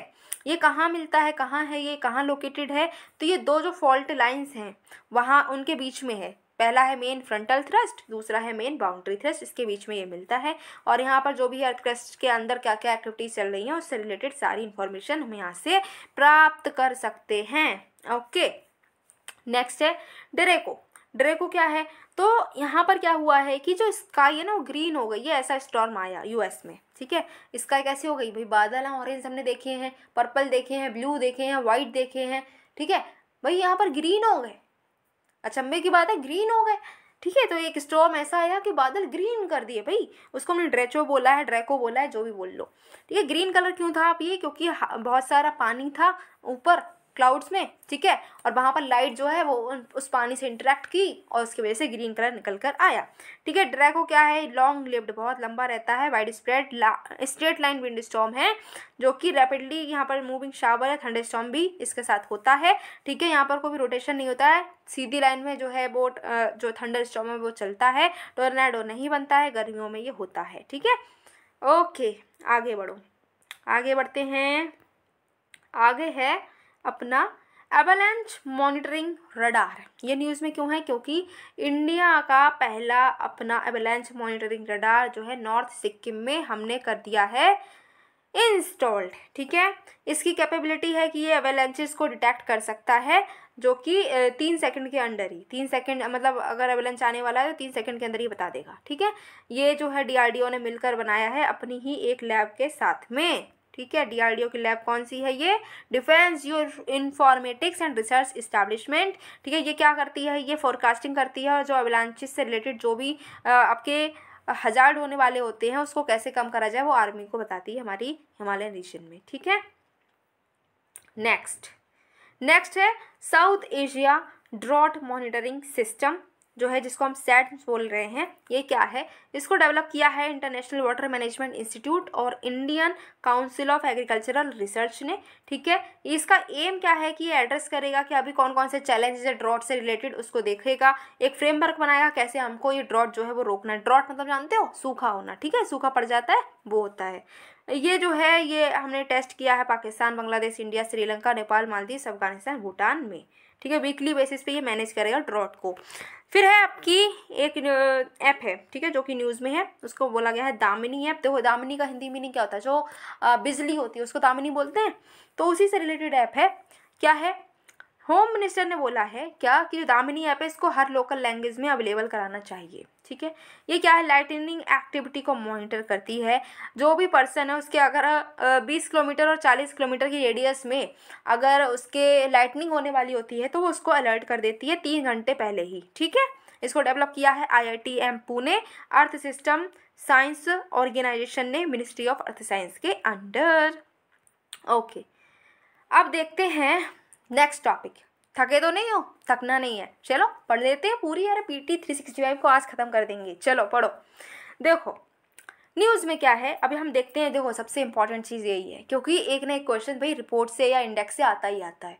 तो अभी हम देख ही लेते हैं भाई कौन कौन सी रिपोर्ट, कौन कौन से इंडाइसेस हैं जो न्यूज़ में है अपनी इन्वायरमेंट से रिलेटेड। ठीक है, तो पहला है global assessment report on disaster risk reduction. देखो डिजास्टर रिस्क रिडक्शन से रिलेटेड एक असेसमेंट रिपोर्ट आई है दुनिया भर की, 2022 में रिलीज करने वाली बॉडी है UNDRR। भाई हमने अभी पढ़ा था UNDRR क्या है, वही। ठीक है, ये क्या करती है? एनालिसिस करती है जो यूनाइटेड नेशंस ने SDG डेटा जो है, SDG डेटा जो है कि इन्होंने क्या बताया, इन्होंने कहा कि डिजास्टर की वजह से जेंडर बेस्ड वायलेंस बढ़ गया है, तो उसका जो डेटा आया है उसको ये एनालाइज करती है। ठीक है, समझ में आया? ओके, उसके बाद में global status of multi hazard early warning system target G, इसको रिलीज किया है UNDRR ने और वर्ल्ड मेट्रोलॉजिकल ऑर्गेनाइजेशन ने। देखो अगर कुछ भी समझ में ना आए कि मैम क्या पढ़ें कितना याद करें, तो आप इतना याद कर लो भाई ये रिपोर्ट कौन सी है और इसको रिलीज किसने किया है, इतना याद करो। अगर स्टेटमेंट्स आ भी गए तो एक ना एक स्टेटमेंट ऐसा आएगा ही जिसमें बताया जाएगा ये इसने रिलीज़ किया है। आपने ये याद ही कर लिया है कि कौन सी रिपोर्ट किसने रिलीज़ की है। उसमें अगर गलत नाम होगा तो आप उसको एलिमिनेट करेंगे और हो सकता है वो आपका क्वेश्चन जो है वो वहीं से सॉल्व हो जाए। ठीक है, कभी कभी नहीं भी होता है भाई, अगर किस्मत बहुत बुरी हो तो, है ना, तो सब कुछ देखना पड़ता है। चलो रिलीज़ किसने किया है, तो United Nations disaster risk reduction जो UNDRR है, जिसको हमने डिटेल में अभी पढ़ा ही था, और जो वर्ल्ड मेट्रोलॉजिकल ऑर्गेनाइजेशन है, इन दोनों भाइयों ने मिलकर इसको कर दिया है रिलीज़। ये क्या करता है, ये जो ग्लोबल स्टेटस है किसका, multi hazard early warning system target G का, उसको असेस करता है। टारगेट जी की बात करें तो ये क्या है, तो ये देखता है कि जो multi hazard early warning system है ये सबको मिलना चाहिए, अवेलेबल हो और एक्सेस हो सबको 2030 तक। ठीक है, जिससे कि लोगों को हार्म ना हो, डैमेज ना हो डिजास्टर की वजह से असेट्स को। ओके, अब पढ़ते हैं मामलाह केव को। भैया इसका नाम जो है कोई लोग कैसे पढ़ रहा है, कोई लोग कैसे पढ़ रहा है। मामला के मुझे पढ़ने में अच्छा लग रहा था, मैं इसको ये पढ़ ले रही हूँ। अगर आप कोई और तरीके से प्रोनाउंस करना तो भैया प्रोनाउंस कर लो, कोई टेंशन नहीं है। ठीक है, तो अभी न्यूज़ में क्यों है, न्यूज़ में इसीलिए है क्योंकि जो मामला के, पहली बात तो पता होना चाहिए मेघालय में है, तो इसको हमने जो है, हमने नहीं भैया, इसको क्या किया गया है, फर्स्ट 100 IUGS की जूलॉजिकल साइट्स की लिस्ट में जो है इसको लिस्टेड कर दिया गया है। किसने किया है, IUGS ने इसको लिस्टेड किया है फर्स्ट 100 IUGS जूलॉजिकल साइट्स की लिस्ट में। किसको, मामला केव को। तो पहले जान लेते हैं कि international union of zoological sciences क्या है, उसके बाद में आगे की बात करेंगे। पहले तो देखो ये दुनिया भर में जो लार्जेस्ट साइंटिफिक ऑर्गेनाइजेशंस है जियो साइंटिस्ट की, उसमें से ये एक है, 1961 में बनी, हेडक्वार्टर बीजिंग चाइना में है। ऑब्जेक्टिव है कि जो जूलॉजिकल प्रॉब्लम्स है उसको समझा जाए, उसको पढ़ा जाए और उसके बाद में उसकी जो भी प्रॉब्लम्स है उसके सोल्यूशन निकाला जाए। ठीक है, और ये मेंबर है किसका, इंटरनेशनल साइंस काउंसिल का। ओके, अब देखते हैं IUGS जो है ये क्या है, IUGS जूलॉजिकल हेरिटेज साइट क्या है।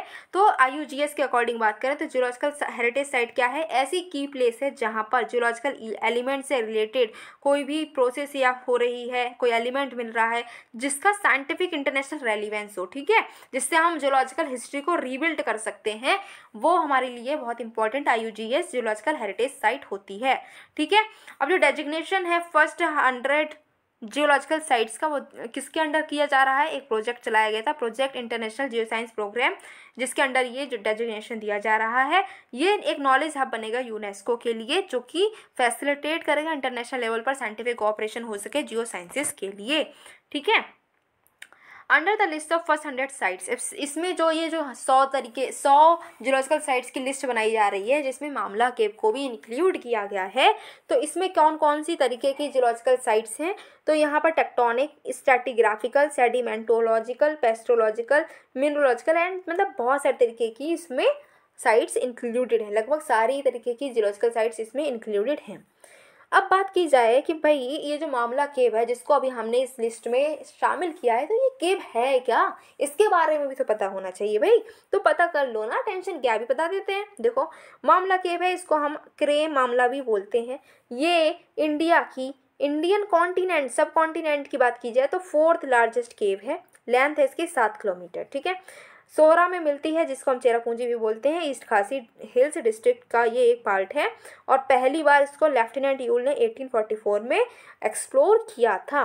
4503 मीटर की ऊंचाई पर स्थित है। मेघालयन एज को बिलोंग करती है और अपनी स्टैलेक्माइट फॉर्मेशन के लिए ये फेमस है। स्टैलेक्माइट तो आपको पता ही होगा, है ना। स्टैलेग्माइट क्या होता है, जो नीचे से ऊपर की तरफ ग्रो करते हैं। स्टैलेक्साइट जो ऊपर से नीचे की तरफ ग्रो करती हैं, जो हमने पढ़ा है जब हम पढ़ रहे थे वो केव्स के जो बहुत सारे लैंडफॉर्म्स पढ़ते हैं ना, जब हम उसमें हम पढ़ रहे थे, अगर आपको कास्ट लैंडफॉर्म्स, ठीक है, उसमें।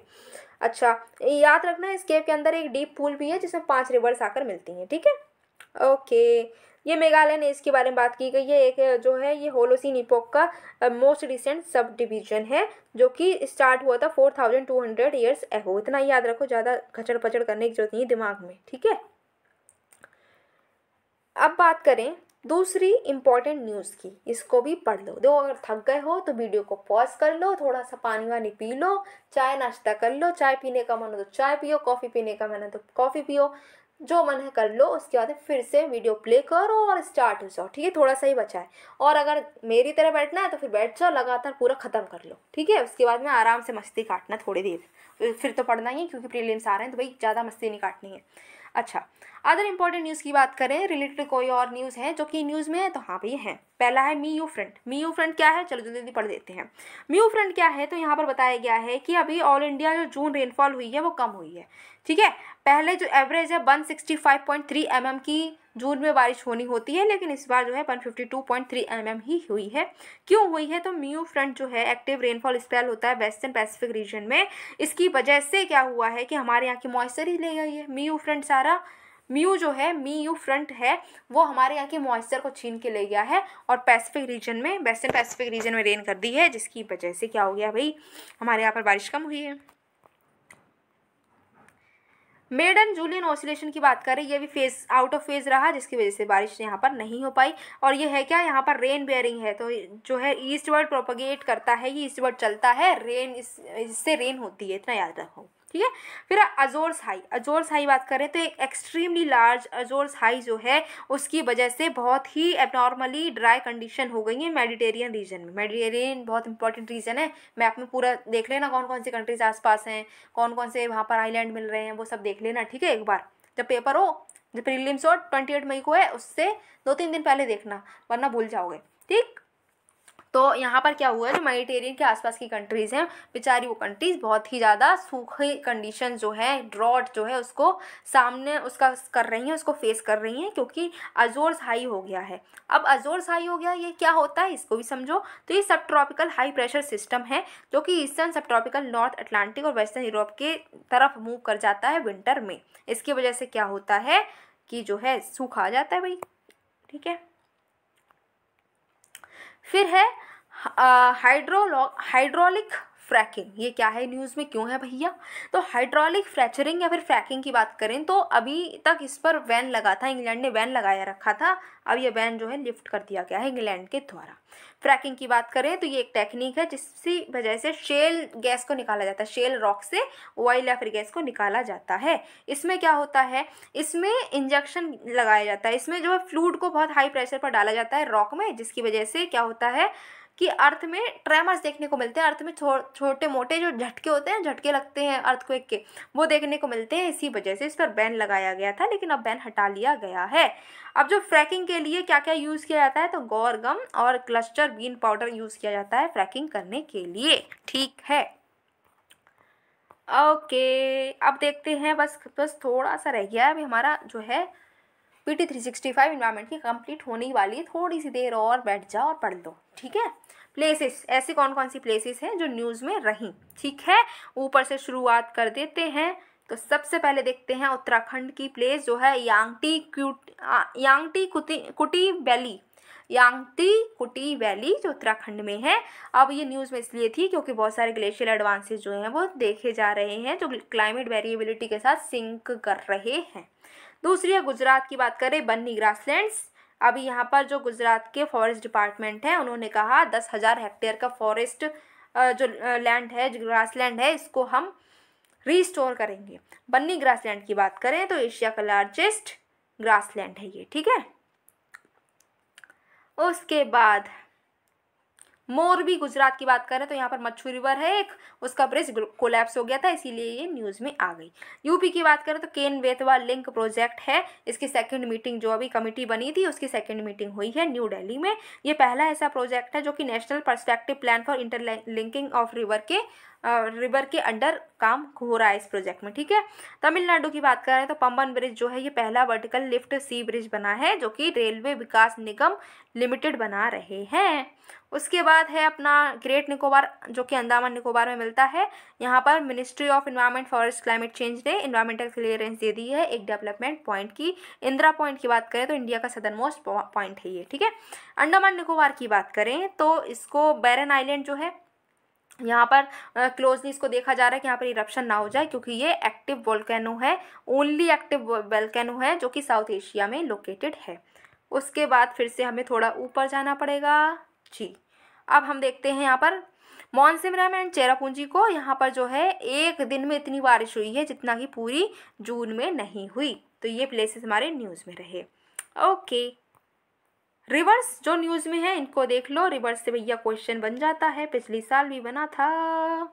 चलो, पहली है चेनाब रिवर। ये न्यूज़ में क्योंकि इसलिए है क्योंकि पाकिस्तान जो है उसने ऑब्जेक्ट कर दिया है, जैसे उसका वो हमेशा करता है वही इसमें भी फिर से उसने करा है। हमारे जो प्रोजेक्ट बन रहे थे हाइड्रो इलेक्ट्रिक प्रोजेक्ट जिनका नाम है रैटल और क्वार, जो कि चेनाब रिवर पर बन रहे थे, तो पाकिस्तान ने कहा कि भैया ये तो इंडस वाटर ट्रीटी है उसके अगेंस्ट में है, तो ऐसा नहीं होना चाहिए। ठीक है, उसके बाद में साबरमती रिवर। ये न्यूज़ में क्यों है क्योंकि पीएम जो है उन्होंने अटल ब्रिज को इस पर इनॉग्रेट कर दिया है। साबरमती रिवर की अगर हम मेजर ट्रिब्यूटरीज की बात करें तो सेई, बाकाल, हरनब, हथमती एंड बतरक हैं।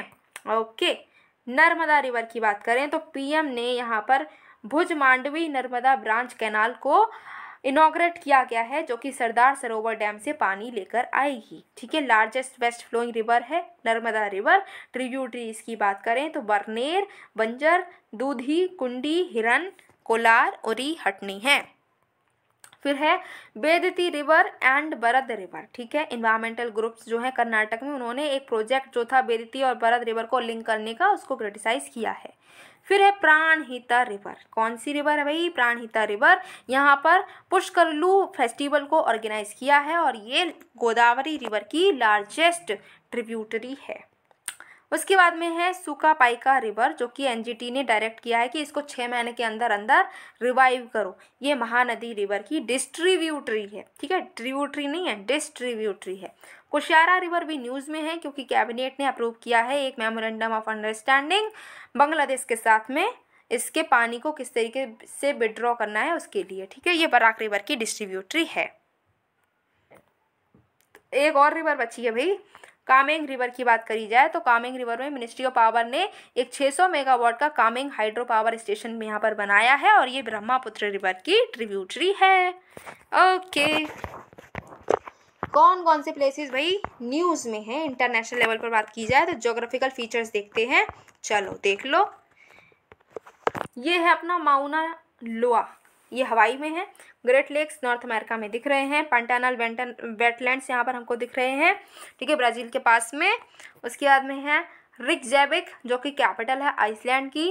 हॉर्न ऑफ अफ्रीका दिख रही है, आपको कमेंट बॉक्स में बतानी है इसमें कौन कौन सी कंट्रीज आती हैं, उनके नाम बताने हैं। ओके, फिर लेक साबा दिख रही है हमको। लेक, अभी रुक जाओ, कौन सी लेक है ये, अभी देख। लेक मंचन दिख रही है, मंचर है मंचर। ओके, रिवर सेती नेपाल में दिख रही है। फिर है Khuvsgul lake national park, I think China में दिख रही है। उसके बाद में है शिवलुक वेल्कानो और हमें जावा आइलैंड दिख रहा है। शिवलुक वेल्कानो दिख ही रहा है। तस्मानिया ऑस्ट्रेलिया में दिख रही है। वाखारी वाइट आइलैंड दिख रहा है। टंगा वेल्कानो दिख रहा है। इनको एक बार इनकी लोकेशन देखकर जाना एग्जाम से पहले। कौन कौन सी कंट्रीज भाई न्यूज़ में हैं? पहली कंट्री हमारी है इटली। क्यों न्यूज़ में है? क्योंकि इसकी जो लार्जेस्ट लेक है लेक गर्डा, अब उसमें जो है सूखा पड़ रहा है। सूखे के बीच में लेक गर्डा जो तो पूरी तो नहीं सूखी लेकिन पानी बहुत कम हो गया है। ठीक है, इटली की बात करें तो इसकी यहाँ पर कैपिटल रोम दिख रही है। एड्रियाटिक सी दिख रही है। टायरियन सी दिख रही है। कोर्सिका फ्रांस की थोड़ा पार्ट है। ठीक है, ये इटली का पार्ट एक यहाँ दिख रहा है। ओके, अब ये चीज़ देखो कि इटली के आसपास कौन कौन सी कंट्रीज़ हैं। ठीक है, फ्रांस है, रुको, फ्रांस है, हाँ जी। स्विट्ज़रलैंड है। जर्मनी है क्या? नहीं, जर्मनी नहीं है। ऑस्ट्रिया है, ऑस्ट्रेलिया नहीं है, ऑस्ट्रिया है। स्लोवेनिया है, बस। ठीक है, बस। कौन कौन सी है? France, Switzerland, Austria, Slovenia. ठीक है, बाकी एड्रियाटिक सी, टायरियन सी, बस। मेडिटेरियन सी तो है ही है। उसके बाद में दूसरी बात करें, दूसरी बात है कौन सी कंट्री जो है अब जो न्यूज़ में है वो है रिपब्लिक ऑफ कॉन्गो। ब्लू दिख रही है ये। इसको पहली बार ऐसा हुआ, इसको पहला मरीन प्रोटेक्टेड एरिया अपना मिला है। ठीक है, आसपास देखो अटलांटिक सी है, अटलांटिक ओशन है। ठीक है, गबन है, कैमरून है, सेंट्रल अफ्रीकन रिपब्लिक है, डेमोक्रेटिक रिपब्लिक ऑफ कॉन्गो है, बस। फिर न्यूज़ में है अपना फिलीपींस। क्यों न्यूज़ में है? क्योंकि स्टॉर्म नाल्गे जो है जिसकी वजह से फ्लैश फ्लड्स और मडस्लाइड्स यहाँ पर आ रही हैं। ये लूजोन स्ट्रेट है यहाँ पर, ठीक है, मनीला दिख रहा है आपको, ये लूजोन दिख रहा है, लूजोन स्ट्रेट यहीं पर, साउथ चाइना सी दिख रहा है, सुलू सी दिख रहा है, पैसिफिक ओशन दिख रहा है। ओके जी। अब देखो दूसरी है, अब जो कंट्री जो न्यूज़ में वो है इराक। यहाँ पर स्काई जो है वो ऑरेंज हो गई। भाई हो क्या रहा है, कहीं पर ग्रीन हो रही, कहीं स्काई ऑरेंज हो रही है, क्या हो रहा है? तो डस्ट स्टॉर्म आया जिसकी वजह से स्काई ऑरेंज हो गई है। चलो इराक के आसपास देखो क्या क्या है, देखते हैं, एक मिनट। अब देखो इराक के आसपास हमें देखने को मिल रहा है आर्मीनिया जी, ईरान हाँ जी, कुवैत हाँ जी, और यहाँ पर सऊदी अरेबिया, जॉर्डन, सीरिया, बस ठीक है। हाँ जी ठीक है, आगे बढ़ो। आगे अब हमारी स्टार्ट हो जाती है अपेंडिक्स, जिसको हमें पूरा कंप्लीटली नहीं पढ़ना है, सिलेक्टिव पढ़ना है भैया। दिमाग में इतना सब कुछ स्टोर ही नहीं कर पाओगे, पता चले आलतू फालतू चीज़ें दिमाग में स्टोर रह गई, जो वहाँ पर पूछा जा रहा है वो चीज़ तो आप याद ही नहीं रख पाए, है ना, तो क्या फ़ायदा निकलेगा पढ़ने का। इसलिए जो चीज़ हमारे लिए इम्पोर्टेंट है वो पढ़ेंगे। चलो पढ़ना शुरू करें। हाँ, जो ऐसे इनिशिएटिव जो कि COP27 में लॉन्च किए गए उनको हम पढ़ते हैं। इनमें से कुछ हम इम्पॉर्टेंट वाले पढ़ेंगे। अगर आप बहुत फ्री फालतू बैठे हैं तो आप पूरा पढ़ना आराम से PDF को डाउनलोड करके, लेकिन अगर आपको सीरियसली अपनी जो प्रीलिम्स की तैयारी करनी है तो आपको सिलेक्टिव पढ़ना पड़ेगा, क्योंकि बहुत सारा याद कर लोगे, थोड़े दिनों में भूल जाओगे, है ना। चलो एग्रीकल्चर और फूड से रिलेटेड क्या क्या काम हुए हैं, क्या क्या इनिशिएटिव्स लिए गए हैं। इंडिया जो पहली बात तो मेंबर नहीं है, तो हम देखते हैं पहले ऐसा कुछ है जिसमें मेंबर हो इंडिया, नहीं है। चलो यही पढ़ दो फिर।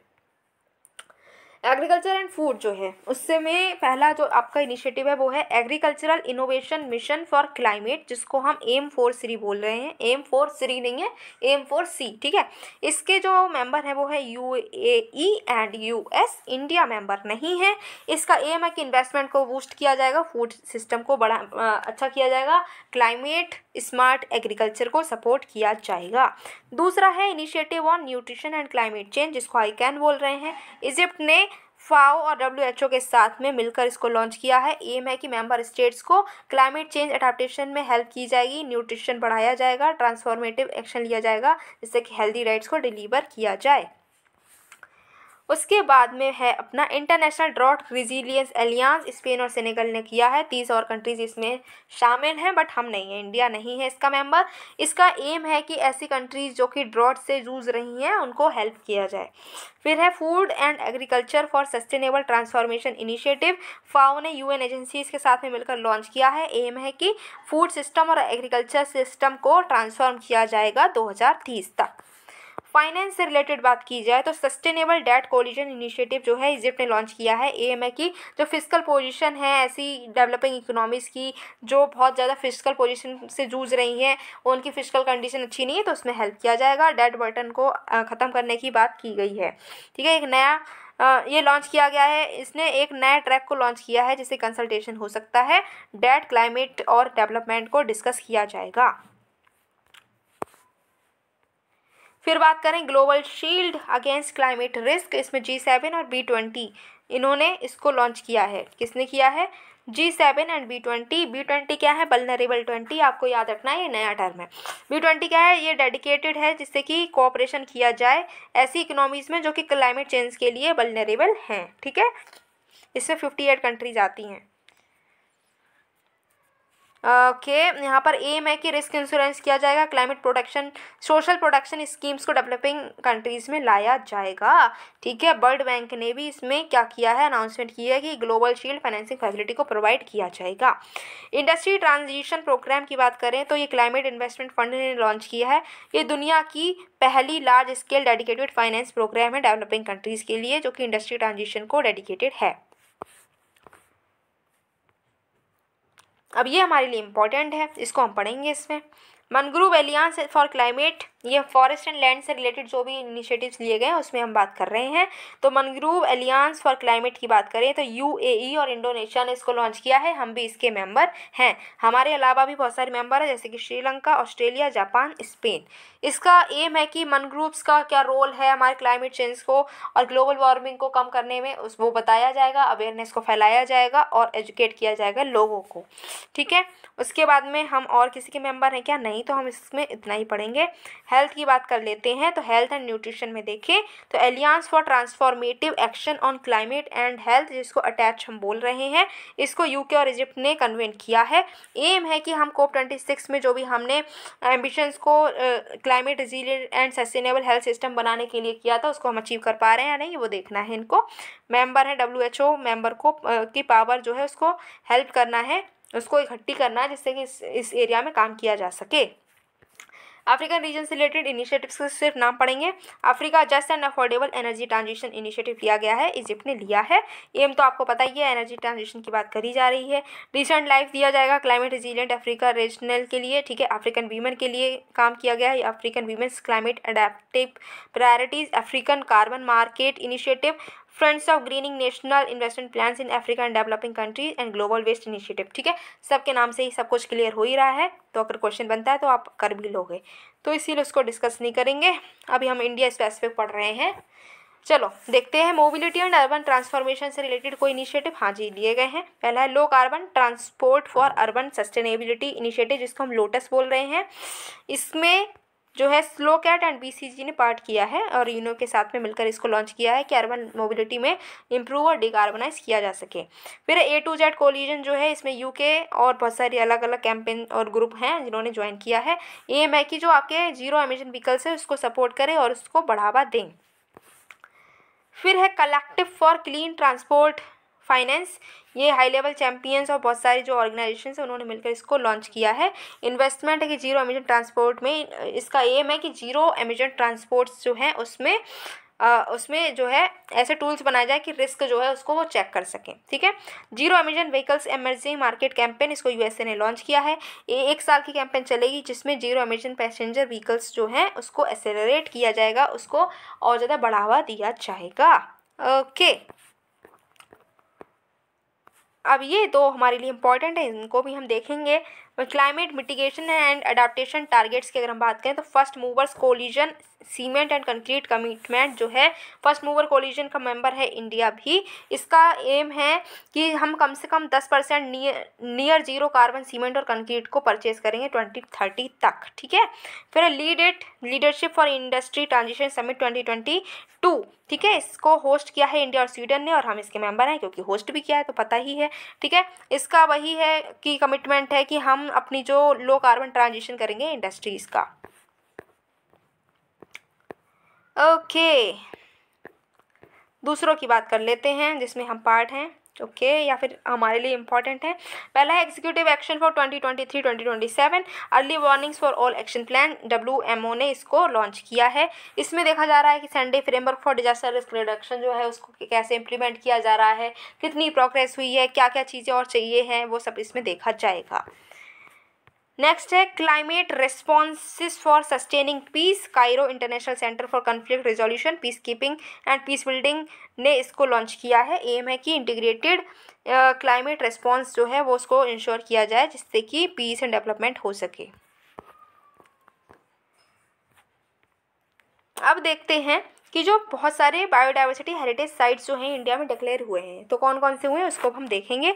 सबसे पहले नॉर्थ रीजन की बात करें तो 2 चीज़ें हमें दिख रही हैं, एक उत्तर प्रदेश जगह दिख रही है, एक हिमाचल प्रदेश। उत्तर प्रदेश में घड़ियाल रिहैबिलिटेशन सेंटर है, उसको बायोडाइवर्सिटी हेरिटेज साइट की तरह से लॉन्च कर दिया गया है। हिमाचल प्रदेश की जो हैं साइट्स वो हैं birch pine forest patch Naingahar, high altitude meadow Hurdan Bhatori, फिर sacred grove at Surahl Bhatori monastery. ये एरिया, ये जो साइट्स हैं ये कहाँ की, हिमाचल प्रदेश की, जिनको बायोडाइवर्सिटी हेरिटेज साइट की तरीके से लॉन्च किया गया है। वेस्ट की बात करें तो मध्य प्रदेश एंड महाराष्ट्र की बात करेंगे। मध्य प्रदेश के अमरकंटक, नारो हिल्स और पातालकोट जो हैं उनको इस लिस्ट में शामिल किया गया है। महाराष्ट्र की glory of Allapalli, Bambarde, Myristica swamps, Ganesh Khind का गार्डन, लंडोर खोरी एंड शिष्टूरा हिरण्यकेशी जो है इसको बायोडाइवर्सिटी हेरिटेज साइट के तरीके से लॉन्च किया गया है। उसके बाद में बात की जाए तो हम ईस्टर्न रीजन की बात करते हैं, तो मेघालय की बात करें तो कहलो कुर साइलिम जो है इसको लॉन्च किया गया है। ऐसे बायोडाइवर्सिटी हेरिटेज साइट की तरीके से। आसाम के Majuli Hajong tortoise lake and Borjuli wild life site जो है इनको BHS की तरीके से लॉन्च किया गया। मणिपुर में डायलोंग विलेज को कहा गया है कि बायोडाइवर्सिटी हेरिटेज साइट है। त्रिपुरा की बात करें तो वहाँ पर Silachari caves, Baitling Shiv and its surroundings, Unakoti, Baramura waterfall, Dibbari, Chabimura BHS बन चुके हैं। उड़ीसा में मंसूरू एंड महेंद्रगिरी हिल जो है वो अब BHS बन चुके हैं। वेस्ट बंगाल की बात कर लें तो टोंगलू BHS बन चुके हैं, धोतरी BHS एंड वनेश्वर, शिवदगी एंड चिल्कीगढ़, कनक दुर्गा ये BHS बन चुके हैं। सदर्न रीजन की बात करें तो वहाँ पर गोवा में पूर्वताली राय गोवा, ठीक है, केरल में आश्रामम, तमिलनाडु में अरितापत्ती एंड तेलंगाना में अमीनपुर लेक। कर्नाटक की बात करें तो Nallur, tamarind grove, Hogrekan, Ambaraguda and university of agriculture science जो है ये बायोडाइवर्सिटी हेरिटेज साइट बन गए हैं। अब कौन कौन सी नई रामसर साइट्स जो हैं वो हमारी इंडिया की अभी ऐड हुई हैं तो जम्मू कश्मीर की बात करें तो Shalbug wetland conservation reserve, Haigam wetland conservation reserve. और बात की जाए मध्य प्रदेश की तो Yashwant Sagar, Sirpur wetland and Sakhya Sagar wetland. Mizoram में है पाला वेटलैंड, मिजोरम की बात कर रहे हैं अगर हम तो पाला वेटलैंड। उड़ीसा में Tampara lake, Hirakud reservoir, Ansupa lake and Satkosia gorge. Maharashtra में थाने क्रीक, गोवा में है नंदा लेक। ओके अब अगर हम कर्नाटक की बात करें तो रंगाना थित्तू वर्ल्ड सेंचुरी। तमिलनाडु में बहुत सारे हैं नाम, चलो एक बार देखते हैं। Suchindram Theroor wetland complex, Vaduvur bird sanctuary, Kanjirankulam bird sanctuary, Chitrangudi bird sanctuary, Pichavaram, Pallikaranai marsh reserve forest, Karikili bird sanctuary, Udaya Marthandapuram bird sanctuary, Vedanthangal bird sanctuary, Vellode bird sanctuary, Vembannur wetland complex, gulf of Mannar marine biosphere reserve and Koonthankulam bird sanctuary. ठीक है, याद कर लेना, ऐसे नाम है फिर भी याद तो करने ही पड़ेंगे, थोड़े से डिफ़िकल्ट है नॉर्थ इंडियंस के लिए पर कर लेना। ठीक है, चलो अब इनको डिटेल में थोड़ा थोड़ा देख ले रहे हैं। देखो ज़्यादा डिटेल में आपको नहीं करना है, आपको क्या करना है, आपको बस इतना पता होना चाहिए कि ये मैन मेड है कि नेचुरल है, कहाँ पर है। ठीक है, Karikili bird sanctuary man made है। ठीक है, ये 2 rainfed non perennial irrigation tanks भी इसमें है। बर्ड सेंचुरी 1972 में बना। Important species oriental darter, spot billed pelican, jungle cat etcetera यहाँ पर मिलते हैं, पाइथन भी मिलते हैं। फिर है पल्लीकरनई मार्श रिजर्व फॉरेस्ट की बात करें, ये नेचुरल है, फ्रेश वाटर मार्श है, सलाइन पार्टली सलाइन भी है, इसमें एक्वेटिक बफर की तरह ये सर्व करता है जो फ्लड प्रोन चेन्नई और चेंगलपट्टू डिस्ट्रिक्ट हैं उनके लिए। यहाँ पर Russell's, viper, glossy ibis, grey headed lapwing etcetera मिलते हैं। पिचावरम जो है नेचुरल है और ये बेल्लार कोल्डन रिवर्स जो है उसके एस्चुरी के बीच में लोकेटेड है। पूरी इंडिया का जो लार्जेस्ट मैंग्रोव सिस्टम है उसमें ये भी आता है। Littoral and swamp forest habitat से कॉमर्शियली यहाँ पर इंपॉर्टेंट प्रॉन्स मिलते हैं, वाइट एंड टाइगर। ओके, फिर है Koonthankulam bird sanctuary man made है। ठीक है, यहाँ पर जो भी रिवर्स वेस्टर्न घाट्स से जो ओरिजिनेट होती हैं वो इसको फेड करती हैं। लार्जेस्ट रिजर्व है breeding, resident and migratory water birds का। ठीक है, एक important bird and biodiversity area भी है जो कि सेंट्रल एशियन फ्लाईवे अवे पर मिलता है। फिर gulf of Mannar marine biosphere reserve natural है, फर्स्ट मरीन बायोस्फीयर रिजर्व है। ठीक है, साउथ और साउथ ईस्ट एशिया का इंपॉर्टेंट बर्ड एरिया भी है। यूनेस्को ने भी इसको बायोस्फीयर रिजर्व के तरीके से क्लासीफाई किया है। यहाँ पर जो कम्युनिटी रहती है उसको मराकियार्स भी बोलते हैं। फिर बम्बानूर वेटलैंड कॉम्प्लेक्स मैन मेड है, important bird and biodiversity area है। टैंक और कैनाल भी बनती है रिवर पछाड़ से पानी लेने के लिए। बेल्लोर बर्ड सेंचुरी की बात करें मैन मेड है, सेंट्रल एशियन फ्लाईवे का ये पार्ट है। वेदांतंगन बर्ड सेंचुरी की बात करें तो मैन मेड है और इरिगेशन टैंक भी इसमें है जो कि रॉकी प्लेन्स से सराउंडेड है। ठीक है, important bird and biodiversity area है ये। फिर है उदय मार्तांडपुरम वर्ल्ड सेंचुरी मैन मेड है। ठीक है, मेट्रो डैम जो है उससे ये फेड करता है, कोरिया रिवर जो है इसका पार्ट है ये। Oriental darter, black headed ibis etcetera यहाँ पर मिलती हैं। चित्रांगोडी बर्ड सेंचुरी की बात करें मैन मेड है। ठीक है, और ये जो है प्रोटेक्टेड एरिया है 1989 से। सुचिंद्रम थिरूर वेटलैंड कॉम्प्लेक्स की बात करें, मैन मेड है, इंपॉर्टेंट बर्ड एरिया है, सेंट्रल एशियन फ्लाईवे का ये पार्ट है, और ये पार्ट है सुचिंद्रम थिरूर मनकुंडी कंजर्वेशन रिजर्व का। यहाँ पर एक टैंक भी बना हुआ है, पेरिनियल है। बाडाबोर बर्ड सेंचुरी की बात करें, मैन मेड है और लोकेटेड है बाडाबोर लेक पर, ठीक है। ह्यूमन मेड इरिगेशन टैंक है जो कि। उसके बाद में कंजीरनकुलम वर्ल्ड सेंचुरी मैन मेड है, ये 1989 में प्रोटेक्टेड एरिया के तरीके से डिक्लेयर किया गया था, आईबीए को भी क्वालिफाई करता है। बबूल, painted stork, white ibis etcetera यहाँ पर मिलते हैं, कोकूज और बुलबुल्स भी मिलते हैं। मध्य प्रदेश की है शक्य सागर जो मैन मेड है, मनियार रिवर के डैम की वजह से ये बना था। ओपन वाटर सराउंडिंग मार्शेस जो है उसका ये लैंडफॉर्म है। सिरपुर वेटलैंड्स की बात करें तो ये भी मैन मेड है। होलकर्स जो हैं इंदौर के किंगडम, उन्होंने इसको बनाया था और 2 सेंचुरी से ऐसा का ऐसा ही बना हुआ है। यशवंत सागर की बात करें तो मैन मेड है, गंभीर रिवर के डैम का एक रिजर्वायर है, इंपॉर्टेंट बर्ड एरिया भी है, सारस क्रेन यहाँ पर मिलते हैं, पूरी इंदौर की सिटी को यहीं से पानी मिलता है। उड़ीसा की बात करें तो सातकोसिया जॉर्ज जो कि नेचुरल है, महानदी पर की जॉर्ज के ऊपर ये स्प्रेड होता है। ये मीटिंग पॉइंट है डेक्कन पेनिनसुला और ईस्टर्न घाट्स का। यहाँ पर प्लांट स्पेसी में आसान, दौरा, सीमल, इंडियन थॉर्नी बैम्बू एक्सेट्रा यहाँ पर मिलते हैं। टाइगर टर्टल जो narrow headed soft shell turtle, black bill tern वगैरह यहाँ मिलते हैं। अनसुपा लेक नेचुरल वेटलैंड है, ऑक्सबो लेक है, महानदी रिवर से बनती है, लार्जेस्ट फ्रेश वाटर लेक है उड़ीसा की। यहाँ पर बालुगु अट्टू स्टेना एक्यूटिकोडा मिलता है। हीराकोड रिजर्वायर की बात करें तो ये मैनमेड है, महानदी रिवर के डैम जो है लार्जेस्ट अदर डैम है जो कि बना हुआ है। टेम्परा लेक की बात करें तो नेचुरल है, ये जो इंग्लिश जो थे ब्रिटिश लोग थे वो टैंप बोलते थे, जो आपका पानी जो था डिप्रेशन जहाँ पर रेन वाटर इकट्ठा हो गया था उसको टैंप बोलते थे, धीरे धीरे इसको टेम्परा बोलने लगे। आपको भाई ये सब याद करना पड़ेगा, ठीक है, याद कर लेना इन सब चीज़ों को। उसके बाद में जम्मू कश्मीर की बात करें तो हाईगम वेटलैंड कंजर्वेशन रिजर्व नेचुरल है, झेलम रिवर पर ये बना हुआ है, इम्पोर्टेंट बर्ड एरिया है, ठीक है। इस सी में ग्रे लैक्स और कूट्स और white eyed pochards, common teal etcetera मिलती हैं। शालबग वेटलैंड कंजर्वेशन रिजर्व की बात करें तो ये भी नेचुरल है, श्रीनगर में मिलता है। एक्सटेंसिव रीड बेड जो हैं उसके लिए ये एरिया जाना जाता है, किसका, प्रेगमाइट्स कम्युनिस और टाइफा अंगस्टैका का, ठीक है। ओके, आगे बढ़ो। महाराष्ट्र की बात करें तो थाने क्रीक अभी न्यूज़ में है, जिसको हमने अभी ऐड किया है, नेचुरल वेटलैंड है। थाने क्रीक फ्लेमिंगो सेंचुरी की तरह से इसको डिक्लेयर किया गया है। ये सेंट्रल एशियन फ्लाईवे का पार्ट है और इम्पोर्टेंट IBAB भी है। और ये जो है बहुत सारे इसके फ्रेश वाटर जो है उसका सोर्सेज हैं, जैसे कि उल्हास रिवर भी लार्जेस्ट है इसमें, ठीक है। और 20% जितना भी मनग्रोव स्पीसी है इंडिया की उसका 20% यहीं पर मिलता है।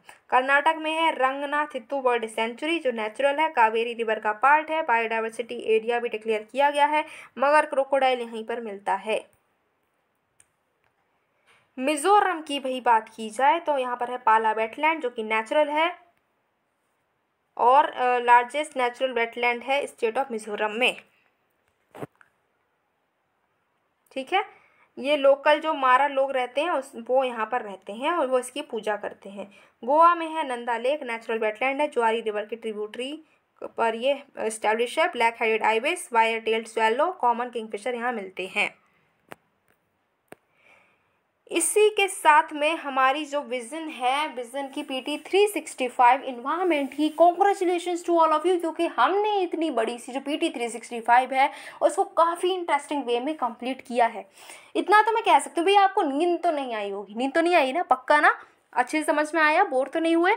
कमेंट बॉक्स में बताओ आपको कैसा लगा, पढ़कर अच्छा लगा, मज़ा आया पढ़कर, और आपको लगा कि हाँ भाई ये तो बहुत अच्छा है, इसको हम पढ़ सकते हैं, बहुत आसान था, ऐसा हुआ तो कमेंट बॉक्स में बताना आपको कैसा लगा पढ़कर।